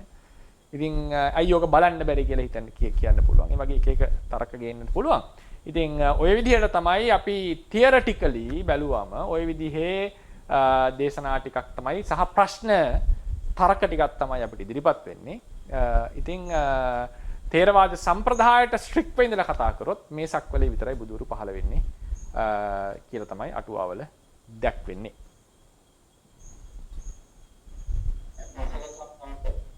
ඔව් තේරුම් ගන්න. දැන් සම්මත මේ ශාමින් කියලා කිහිපයක් කතා කරන්නේ. ඔව් අසඤ්ඤතලයේ ඉපදිලා මහා කල්ප 500ක් සිතක් නැතුව තියෙන ඒ ප්‍රයත්නයි සුද්ධාවාසයේ අනාගාමී බ්‍රහ්ම රාජ්‍යක නිරෝධ සමාපත්තියේ මහා කල්ප 500ක් සමාදිනවා නම් ඒ තියෙන ඒ තත්ත්වයයි ඒ දෙක අතර සබ්ජෙක්ටිව්ලි ඒ කියන්නේ එතන ඉන්න පුද්ගල සත්‍යයට තියෙන අත්දැකීම සබ්ජෙක්ටිව්ලි තියෙන අත්දැකීමේ වෙනස්කමක් තියෙනවා. සබ්ජෙක්ටිව් අත්දැකීමේ වෙනස්කමක් නැහැ. මොකද සබ්ජෙක්ටිව් වෙන්නේ හිත නැහැනේ. සබ්ජෙක්ටිව් අත්දැකීම වෙනස් නැහැ. එතකොට ඒකයි අපි දා ඊයේ කතා කරා ඔය ප්‍රශ්නේ වේදිත සුඛය අවේදිත සුඛයයි. සබ්ජෙක්ටිව් එක්ස්පීරියන්ස් එක ගත්තොත් සිතනේ. ඒතර සිතක් නැහැ දෙන්නටම. හුදු සබ්ජෙක්ටිව් එක්ස්පීරියන්ස් එකට කොටු කරලා ඇහුවොත් එකම විදිහේ එක්ස්පීරියන්සස් දෙකක්. ඒක එක්ස්පීරියන්ස් එකක් නැහැ ඒ කියන්නේ. ඊට නිරෝධ සමාපත්තිය නිකන් සම්බන්ධිය හැමෝටම එකම දෙයක් තියෙනවා. සිත නැහැ. හැබැයි සැපය විස්තර කරොත් අවේදිත සැපය විස්තර කරොත් නිරෝධ සමාපත්තියට සමවැදිච්ච පුද්ගලයා අනාගාමී නම් රහත් නම් එයාට එන්නට තියෙන අනුප්පන්න ස්කන්ධයන්ගෙන් ඔහු මිදී ඇත. අපි ඊයේ කතා කරන්නේ ඒක අවේදිත සුඛය හිතෙන් දැනගත්තත් නැතත් අදහල නැහැ සැපේ පවතිනවා. අපි කතා කරේ මනුස්ස ලෝකේ අර දුගති දුකින් මිදිලා ඉන්න ස්ටේට් එකේ ඉන්නකොට අපි ඒක ගැන හිතුවත් නැතත් අපි මොන ප්‍රශ්නයක වෙන ප්‍රශ්නයක හිටියත් දුගතියේ තිබිච්ච දුකෙන් මිදීමේ නැතුව නැහැනේ. ඒ වගේ නිරෝධ සමාපත්තියට සමවැදිච්ච කෙනයි අසඤ්ඤ සත්‍යයේ ඉන්න කෙනයි අපි දු මහකල් 500ක් ඉන්නවා කවුරු හරි බ්‍රහ්මෙක් නිකන් සුද්ධාවාසයේ කෙසේ වෙතත් මොකද අනාගාමීන් උපදින්නේ අනිවාර්යෙන් සුද්ධාවාසයේ විතරක් නෙවෙයි. අනාගාමී කෙනෙක් මේ යට බ්‍රහ්ම ලෝකවලත් උපදින්න පුළුවන්. චතුර්ථ ධානලාභී අනාගාමී කියලා සුද්ධාවාසයේ උපදින. යට බ්‍රහ්ම ලෝකවල උපදින්න පුළුවන්. හරි අපි අනාගාමී බ්‍රහ්මෙක් මහා කල්ප 500ක් ඔය ඉතින් මහා කල්ප 500ක් ඉන්නේ වෙහප්පලේ විතරයි. ඒතකොට තරකේ හරියන සුද්ධාවාසී විතරයි ඉන්න වෙන්නේ. ඒ සමාන කාලයක් ඉන්නවා නම් ඒතකොට හරි ප්‍රශ්නේ. ඒතකොට මහා අකනිට්ටාවේ අවුරුදු 16000ක් කල්ප 16000ක් ආයුෂ තියෙන කෙනෙක් මහා කල්ප 500ක් සමවදිනවා මේකට නිරෝධ සමාපත්තියට අසංසත්තේ ඉන්න කෙනෙක් මහා කල්ප 500ක් නිරෝධේ ඉන්නවා. සිත නැතුව ඉන්නවා. ඒ දෙන්නගේ අවේදිත සුඛය ගත්තොත් ඔහු නැවත මහා දුකක බැඳිලා ඉන්නේ. එහෙනම් දුකින් මිදිලා නැහැ. අර මිනිස්සු අර සත්වයා දුකෙන් යම් අනාගාමී නම් ලොකු දුකකින් අරහත් නම් සම්පූර්ණ දුකෙන් මිදිලා ඉන්නේ. ඒ නිසා ඒ සැප දෙක සංසන්දනය කළ නොහැකි. නිරෝධ සමාපත්තියේ සැපය අර අචිත්තක භාවයේ නැමැති එකම දෙයකට කතා කරොත් හරි. ඒතන ගත්තොත් දෙකම එකයි. නමුත් සැප වශයෙන් ගත්තොත් මොකද සැප වර්ග දෙකයි අවේදිත සුඛයි වේදිත සුඛයයි. අතන වේදිත සුඛයකුත් නැහැ සිතක් නැති නිසා. අවේදිත සුඛයේ පැත්තෙන් ගත්තම ඔහුට ඒ කියන්නේ අසං සත්‍යයේ ඉදීමේ යම් අවේදිත සුඛයක් තියෙනවා. මොකද සිතේ දුකෙන් මිදිලා යා. සිත නැමැති සංස්කාර දුකෙන් මිදිලා.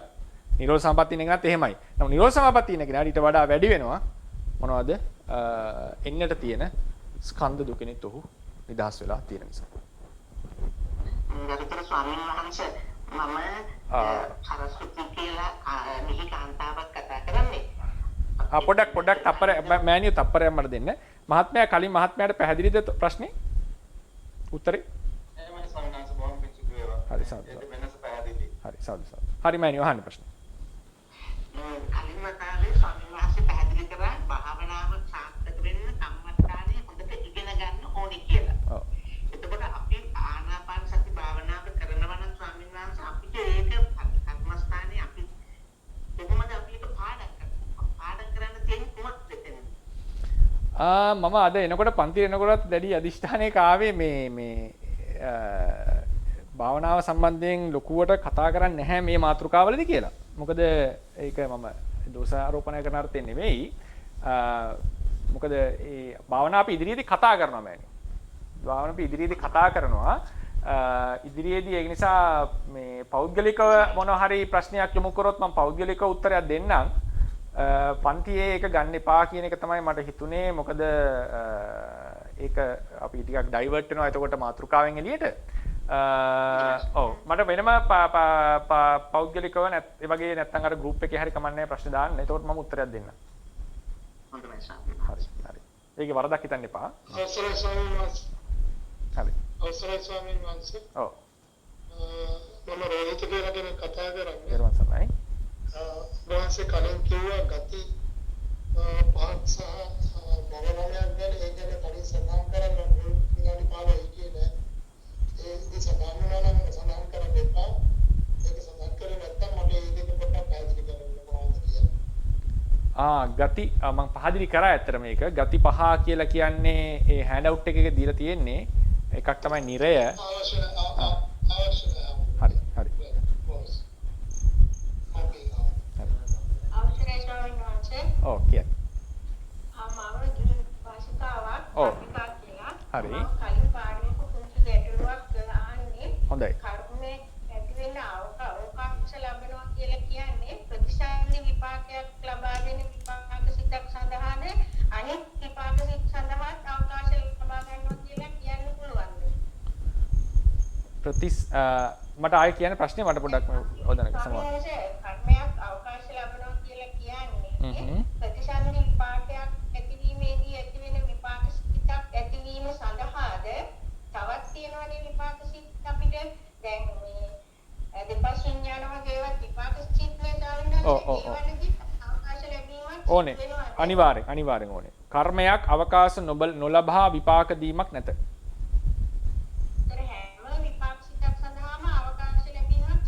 සිදු වෙනවා. ඒක සමහර කර්ම තමන්ම අවකාශ ලබා ගන්නවා. සමහර ඒවා හේතු සකස් වෙනකොට අවකාශ ලබනවා.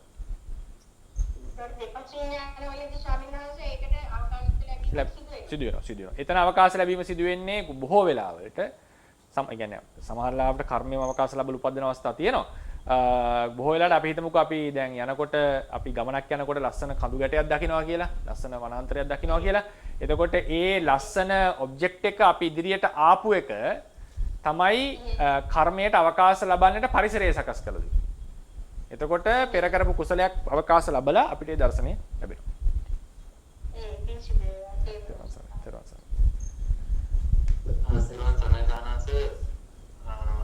හරි.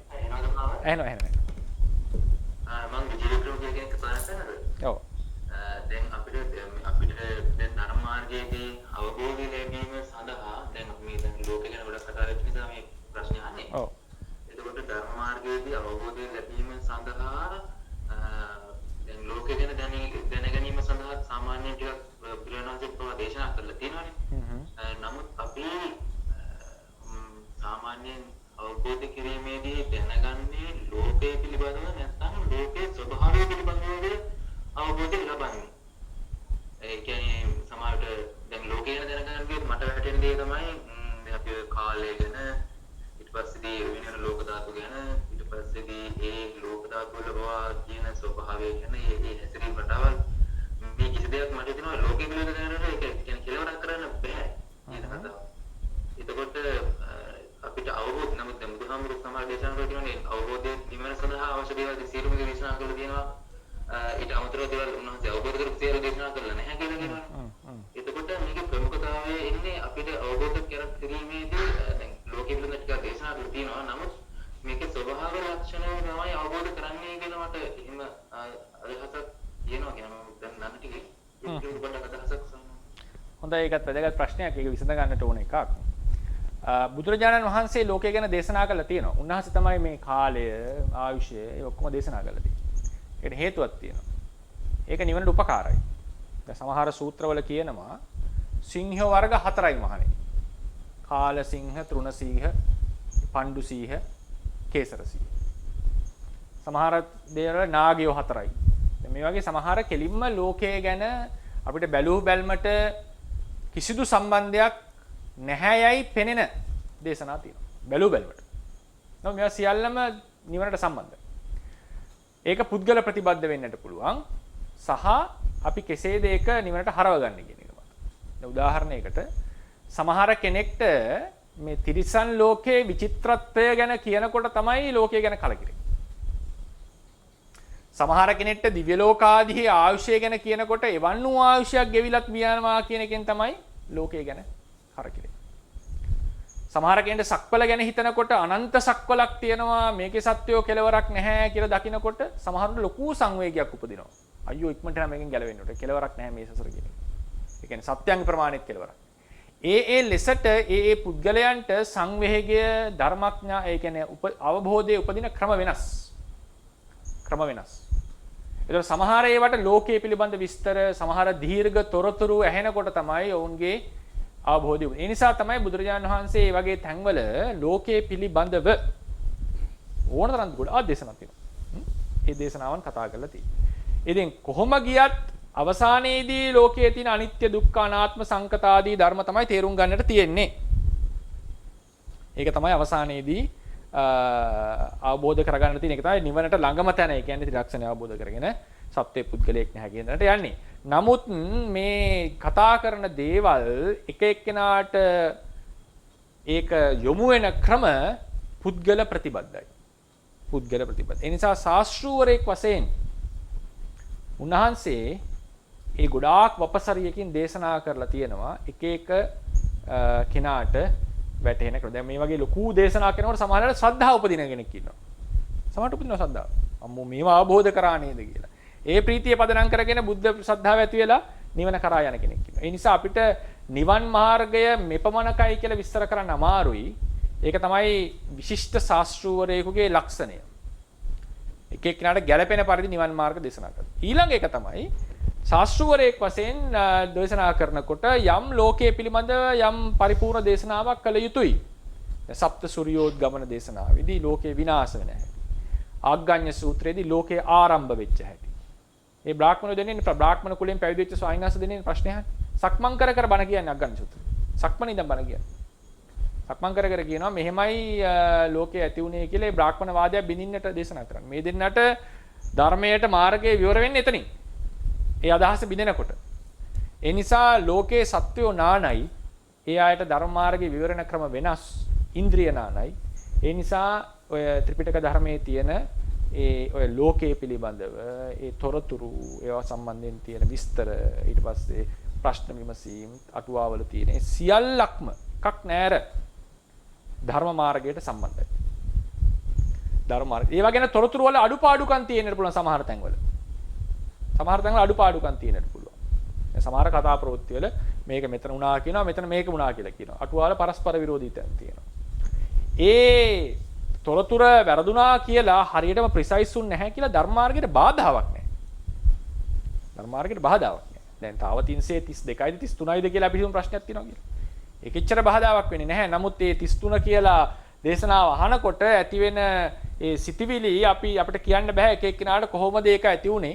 සමහර කෙනෙක්ට කෙලෙස් වලට ඇති වෙන්න පුළුවන් එතනට යන්නට. ඒකත් වෙන්න පුළුවන්. අර රහතන් වහන්සේ ගැන කියනකොට ෂඩ් අභිඥා ගැන කියනකොට අභිඥාවෙන් වැඩ පෙන්වන්න කියලා කෙනෙක්ට ආසාවක් වෙන්නත් පුළුවන්.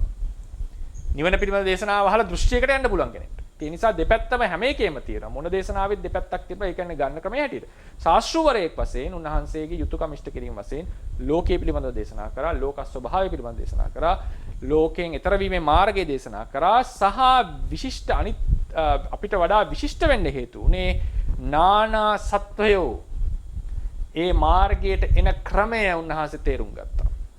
ඥානවන්තයෙක් සමහර කෙනෙක්ට ඉතා කෙටි දේශනාවක්, සමහර කෙනෙක්ට මොනවත් ඕනේ නැහැ ලෝක ස්වභාවය තේරුම් ගත්තම ඉතින් අනිත්‍ය දුක්ඛ අනාත්මය විතරක් එක්ක.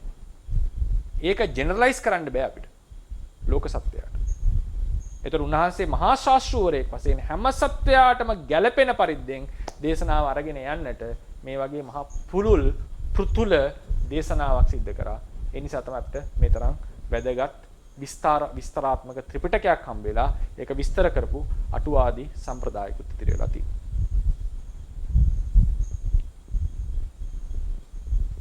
අවසරයි ස්වාමීන් වහන්සේ මම දීපල. එරවසනයි. ස්වාමීන් වහන්සේ හරි. ඔව්. ඒකට අපි අජටාකාශය පවා වහන්සේ අපි ඇතුළත් කරා දෙකතරකින් අර චක්තිකරට දෙන්නේ නැහැනේ අජටාකාශය සමහරවිට. දැම්මේ නැහැ. හරි. අජටාකාශය වහන්සේ දේශනා කළේ මේ පරමාර්ථ ජීව පරමාර්ථ වල පරමාර්ථ වලට ඇඳලා යන ධර්ම විදියට. හරි. එතකොට තමයි කාලය කියන එක ඒ ප්‍රඥප්තියකටම දැම්මේ විදියම ඒ කියන්නේ විද්‍යාමාන ඕන නිසාද ඒක නැත්නම් එහෙම වෙන්නේ හේතුව මොකද්ද ස්වාමීන් වහන්සේ එකක් තමයි කෙලින්ම මේ සම්ප්‍රදාය එනවා කාලයේ ප්‍රඥප්තියක් කියලා. මම බය නැතුව දාන්න හේතුව ඒක තමයි. එහෙමයි. නැතුව මේ එකක්වත් මේ අපි අරන් දාපුව නෙවෙයි.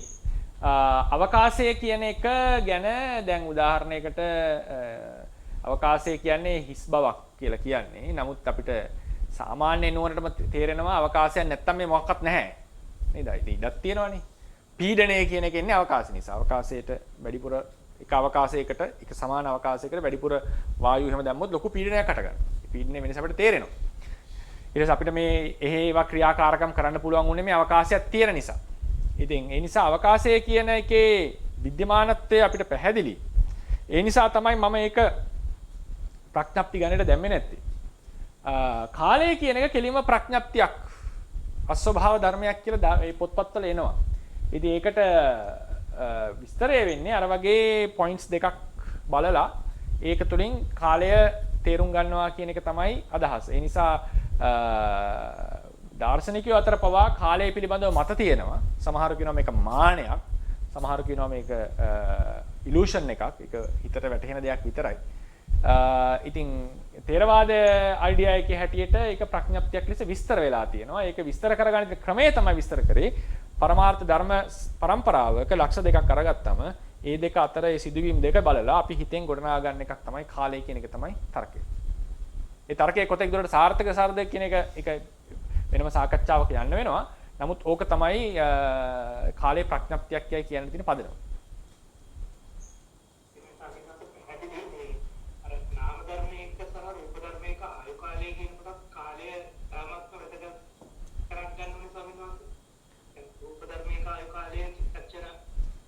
ඒක සිත මත පදනම් වෙලා නේද? ඒ කියන්නේ එතකොට ඒ වෙලා තියෙන්නේ සිත කියලා රූපයක් ධර්මයක් පහළ වෙනවා.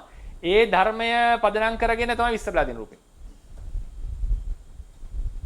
ඒ කියන්නේ අවිනාශ වෙන නිර්ණායකයක් ගන්න කියන්නේ අප්‍රවගේදයක් ගන්න බැරි නිසා එහෙමද සමහරවිට නෑ. ඒ කියන්නේ සිතක් ඉපදෙලවා බිඳෙනවා කියන සිද්ධිය අරගෙන ඒක මත තමයි රූපේ විස්තර කළා තියෙන්නේ. සිත කියන එක තමයි සිතේ ඉපදීම් බිඳීම ඇබ්සලූට්. එතන තමයි ගන්න වෙන්නේ එක. සිතේ ඉපදීම් බිඳීම ඇබ්සලූට්. ඒ කියන්නේ ඒක මූලිකම ඒකකේ වෙලා තියෙනවා. එතකොට සිතක් ඉපදෙනවා බිඳෙනවා. එතකොට සිතක් ඉපදෙනකොට බිඳෙනකොට ඔය විදිහට කෙනෙක් ෂාප් ප්‍රශ්නයක් අහන්න පුළුවන්. සිතක් ඉපදිලා බිඳෙනකොට ඉපදීමේ වෙලාවයි බිඳීමේ වෙලාවයි සමානයි කියලා කියනවනේ අපි. ඒතර සමාන කාලයක් ගත වුණා කියන තැනයි තමයි උතන පොයින්ට් එකට තරකේ අහන්න පුළුවන්. ඉතින් ඒකට මට මේ වෙලාව උත්තරයක් දෙන්න බෑ. ඉතින් කියන්නේ ඉතින් අර විදිහට ඒක වැදගත් තරකයක්. සිත ඉපදෙලා බිඳෙන අවස්ථාව වලගෙන සිත එකක් ලෙස ගත්තට පස්සේ ඒක මත පදනම් වෙලා තමයි ඉතිරි ටික විස්තරලා තියෙන්නේ. ඉතින් කවුරු හරි ලස්සන තරකයක් ගේන්න පුළුවන් සිතේ උපාදක්ෂණයයි භංගක්ෂණයයි සමානයි කියන එකෙන්ම පැහැදිලි වෙන්නේ නැද්ද? මේ යම් කාල භාවයක් කියලා. ඉතින් ඒක සිතේ ඉපදීමයි බිඳීමයි කියන දෙක එක සමාන සිද්ධි දෙකක්. ඒතර ඉතින් කාලය කියන එක නොකිය කියව වෙනවා. ප්‍රතික්ෂණය සමානයි කියලා කියන්නේ. ඔව්. උදාහරණ තුනම එකිනෙකට සමානයි සිද්ධි. කියන්නේ නාම ධර්ම වල. ඔව්. රූප ධර්ම වල ප්‍රතික්ෂණයේ දීර්ඝයි කියලානේ සාමාන්‍ය සඳහන් වෙනවා. ඔව්. රූපේ සම්බන්ධයෙන් නම් අපිට උත්තරේ දෙන්න පුළුවන් සිත පදනම් කරන් විස්තර කරා කියලා. සිතේ ක්ෂණ තුන කතා කරනකොට ඉතින් ඔය මාතෘකාව වෙනවා. නමුත් ඉතින් පොත්වල තියෙන්නේ අසභාව ධර්මයක් කියලා. ඒක තව අපි හිතමු ඒක ගැන. ඒ ගැන ඒ ප්‍රශ්නෙට මට එකපාර උත්තරයක් දෙන්න බෑ. අදහසක් දෙමුනොත් ඔකට විස්තර කර.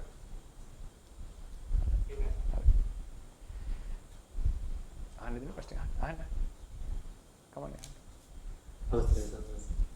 මේ දැන් අර භාග්‍යතුන් වහන්සේ දේශනා කරනවානේ අර අතක් නවල දිගහැරිය සැනින් ගිහිල්ලා බ්‍රහ්ම ලෝකෙ උපදින්න පුළුවන්, පහළ වෙන්න පුළුවන්. එතකොට මේ ලෝක ධාතුවේ ඉඳලා යම් කෙනෙකුට ත්‍රිසාස්ත්‍රී ලෝක ධාතුවකට යන්න ඒ වගේ කාල පරිච්ඡේදයකින් පුළුවන්. එතකොට අපිට අර ගැටලුව විසඳනවනේ. එතකොට මොකද අර කාල වේලාවක් ගොඩක් ඉක්ම වෙනවා කියලා හිතනවනේ අපිට මෙච්චර කාලයක් යයි අතට යන්නේ කියන්නේ. එතකොට මේ වගේ ඉර්ධි බලයකින් මේ වගේ දෙයක් කරන්න පුළුවන් නම් ප්‍රාණාගාමී ඵලයට පත්වෙච්ච කෙනෙකුටත් ඒ වගේ ඉර්ධි බලයක් පිටන්න පුළුවන් නේද? එතකොට මොකක්ද ඒකෙන්? එතකොට ඒ කියන්නේ කාලේ අච්චර වෙලාවක් යන්න නැතුව ඉක්මනින් යන්න පුළුවන් කියන එක ගැන අපිට හිතන්න පුළුවන් නේද? සන්නසේ අහන්නේ මේ කාලේ වැදගත් කාලේ නැහැ කියන එකද? කාලේ එච්චර කාලයක් යන එකක් නෑ නේද? දැන් මෙහි ඉතන බ්‍රහ්ම ලෝකෙට අත දිගහැරිය සැනින් යන්න පුළුවන් නම් භාගතුන් වහන්සේට. හරි. එතකොට ත්‍රිසස්ත්‍රී ලෝක ධාතුවටත් ඒ වගේ ඉක්මන් වේලාවකින් ළඟා වෙන්න පුළුවන් ද කියන ගැටලුව. නෑ ඒකේ වෙලාව යනවා ඊට වඩා. ඊට වඩා වෙලාව ගත වෙනවා. ඒක වෙනම දුරක් නේ. ඒ කියන්නේ දැන් ඔය වක්කල අටක් දික්කල සැනින් යෑම, දික්කල අටක් වක්කල සැනින් යෑම කියලා එකක් තියෙනවනේ. මෙතන නැති වෙලා එතන පහළ වුණා කියලා. ඉතින් ඒක ගැන සම්ප්‍රදාය ඇතුළේ තියෙන තොරතුරු ගත්තම ක්‍රම දෙකක් පුළුවන්. අර මොකද්ද අර තියෙනව නේද මේ ටෙලිපති නේ මොකද්ද අර කියන්නේ මෙතන නැති වෙලා එතන පහළ වෙන්නේ. මොකද්ද මේ ඒ ක්‍රමයක් තියෙනවා මේ මෙතන දෙය අතුරුදහන් වෙනවා. ටෙලිපෝටේෂන් අන්න ටෙලිපෝටේෂන්. මෙතන නැති වෙලා මෙතන පහළ වෙනවා. ඒකද මේ කියන්නේ කියන එක මටත් විවිධ ප්‍රශ්නයක්. ඉතින් සාමාන්‍යයෙන් කියන්නේ මේක මේ මෙහෙම සම්පූර්ණයෙන් සම්තතිය වලස යනවා කියලා කියන්නේ. වේගෙන් යනවා. ඔය බ්‍රහ්ම ලෝකෙට යනවා කියලා කියන්නේ. මට ඒක හවුවෙන්නේ මම ටීකාවක් කියුවේ. ඔය ප්‍රශ්නේ අහලා තියෙනවා. ඒ කියන්නේ දැන් මෙතන ඒක කියලා නෑ ටෙලිපෝටේෂන්ද නැත්නම් මෙහෙමද කියලා. මේක එයා උන්වහන්සේ කිය ඒ කියන්නේ නැති වෙලා ගියා කියන එකේ තේරුම මේ දිගටම ගිහිල්ලා තියෙනවා මේ පාර දිගේ. යම් කාලයක්. හැබැයි තාම වේගයකින්. ඊට පස්සේ කියනවා මේ කොච්චර වේගයක්ද මේ නිකන් හුදුපමාවද්ද මේ දුන්නේ කියලා. ඉතින් සම්ප්‍රදාය අදහස ඒ කාලේ ගියා කියලා තේරුම් ගන්න කියලා කියනවා. මේ වගේ කාලෙකින් ගිහිලා තියෙනවා. දුර. ඒ හිතෙන් ඒක අනුභවයේ බලයක් කියලා කියන්නේ. ඉතින් එතකොට ඊට වඩා ඩබල් ට්‍රිපල් යන්න ඕන නම් ඒ වගේම අත් දෙක තුනක් නවන දිගහරන වෙලාව යන්න වෙයි. ඉතින් ඊට පස්සේ ඕකේ තව මේ අද තියෙන කෙනෙක්ට තරකයක් ලෙස ගේන්න පුළුවන්. ඊට පස්සේ බ්‍රහ්ම ලෝකයේ දුර විස්තර කරලා තියෙනවානේ බ්‍රහ්ම ලෝක වලට අටුවාව. දුර ඉතාම දීර්ඝ දුරක්. එතකොට නිකන් උදාහරණයකට ගත්තොත් අපි නිකන් සංඛ්‍යා වශයෙන් බැලුවොත් ඒ කියන්නේ මේ ආලෝකයේ වේගයට වඩා වැඩි වේගයකින් යනවා කියන එක තමයි මේ නොකිය කියලා තියෙන්නේ. ඒක ලොකු ප්‍රකාශනයක්. මොකද අපි අතර සම්ප්‍රදාය ඇතුලේ ඔක් කතා වෙන්නට පුළුවන්. නමුත් විද්‍යාත්මක න්‍යාය හැටියට කිසිම දෙයකට ආලෝකීය වේගය ඉක්මවන්න බෑ. ඒක යුනිවර්සල් ලෝ එකක් කියලා තමයි කියන්නේ. සාමාන්‍ය ඔය අවස්ථා දෙක තුනක් තියෙනවා ආලෝකීය වේගයට වඩා වෙනස් සිද්ධ වෙන. නමුත් ගමන් කිරීමක් ගැන කතා කරන්නේ නැහැ. එකම දෙයයි ඒ කට්ටිය හැටියට ස්පේස් එක යනවා ආලෝකීය වේගයට වඩා මේ මොකද්ද එක්ස්පැන්ෂන් එක යුනිවර්ස් එකේ. ඉතින් ඒ වගේ මේ සිද්ධි තියෙනවා. ඉතින් ඒකෙදි කියන්න වෙන්නේ සාමාන්‍යයෙන් අහපු විදියට මේක සතතව තමයි ගමන් කරලා තියෙන්නේ. ඒ කියන්නේ හැමතැනම එයා ඉඳලා තියෙනවා. බුදුරජාණන් වහන්සේ උන්වහන්සේ. හැමතැනම ඉඳලා තියෙනවා. මෙහෙම ගිහිල්ලා තියෙනවා. මෙතන නැතිලා එතන පහළ වුණා නෙවෙයි. ඒක තමයි ඒ අභිඥාවේ බලය වේගය කියලා කියන්නේ. ඉතින් එතකොට බ්‍රහ්ම ලෝකෙට යනවා නම් වක්කලා තා දික්කල සැනින් ඒ කාලයත් ඒ ලෙසට ගන්න කියලා තමයි සම්ප්‍රදාය කියන්නේ. මම පොතේ තියෙන එක මම කියන්නේ. ඒ ලෙසට ගන්න කියලා කියන්නේ. එතකොට තව දෙකක් යන්න ඕන නම් ඒ වගේ දෙකක්, තුනක්, හතරක්, පහක් ඒ වගේ කාලයක් ගත වෙනවා. ඊටතර රෝහිත සූත්‍රයේ දිනවනේ සක්වල එක කෙලවරකින් අනිත් එක් වලට අර මොකද්ද මේ එක අකුලක් තියදී ගියා කියලා. ඊට පස්සේ අර මොකද්ද ඒ වේගය ගැනත් කියනවනේ මොකද්ද විදිනකොට තල්පත් ඊතලයක් විද්දම තල්පතක් පසාරු කරගෙන යන කාලේ වගේ කාලෙකින් ගියා කියලා. ඉතින් ඒ වගේ මේ ඉතා අධික වේගයක් ගැන සඳහන් වෙනවා. නමුත් ඉතින් කියන්න තියෙන්නේ වේගය දුර වැඩි වෙන්න යන කාලේ වැඩි වෙනවා. යන කාලේ වැඩි වෙනවා. ඒ ප්‍රමාණය තව යන්න වෙනවා. ඒ ඉරිදි බලයේ සීමාවක් නැහැ. බුදුරජාණන් වහන්සේට කියලා ඉරිදි බලයේ අසීමාන්ත බවක් නැහැ.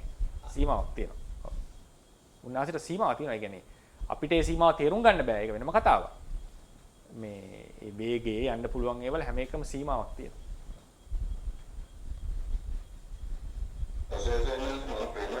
තේරුම් ගන්න මම. ඔව්. ඔව්. ඔව් චිත්තක්ෂණය ඊළඟ චිත්තක්ෂණය ඉපදිලා තියෙනවා. දිව්‍ය ලෝකේ. එතනදී වෙන්නේ රූපීමය දෙයක් නෙවෙයි. එතකොට අපි කියන්න ඕනේ ඒක හොඳ එකක් වැදගත් ප්‍රශ්නයක්. ඒකත් වැදගත් ප්‍රශ්නයක්. කාලය සම්බන්ධයෙන් එන තව ප්‍රශ්නයක් ගැටලුවක්. මේ සිත නිරුද්ධ වුණාට පස්සේ මෙතන ඊළඟට තව තැනක පහළ වෙනවා. ඒතර අවකාශය කියන එකෙන් බාධාවක් කරලා නැහැ සිතේ පහළ වීමේ වේගයට. ඒ කියන්නේ අවකාශය කියන එක සිතට බලපාන නැති දෙයක්. ඒක අවකාශයේ බලපෑමක් තියෙනවා. ඒ කියන්නේ තියෙනවා කියලා කියන්නේ අහවල් වස්තු රූපය ඇසුරු කරනවා කියන්නේම අවකාශයේ ඇසුරක් තියෙනවා සිතට. නමුත් මේ සිත තැන් දෙකක පහළ වෙනකොට කාලයේ ගත වීමක් නැහැ. මෙතන නැති වෙලා අතන පහළ වෙනවා. ඒතකොට ඉතින් අර ටෙලිපෝර්ටින් වගේ එකක් වගේ කියලා කියන්න පුළුවන්. මෙතන නැති වුණාම ඊළඟ මොහොතේ තමයි අරයා ඊළඟ තැනක පහළ වෙන්නේ. ඊළඟ චිත්තක්ෂණයේදී ආ උපදිනවා. ඒතර කාලය අර ගත වෙන්නේ නැහැ මෙච්චර කාලයක් කියලා. 이르දිය යනකොට එහෙම නෙවෙයි මහත්මයා. 이르දිය යනකොට රූපකයත් එක්ක යනවා.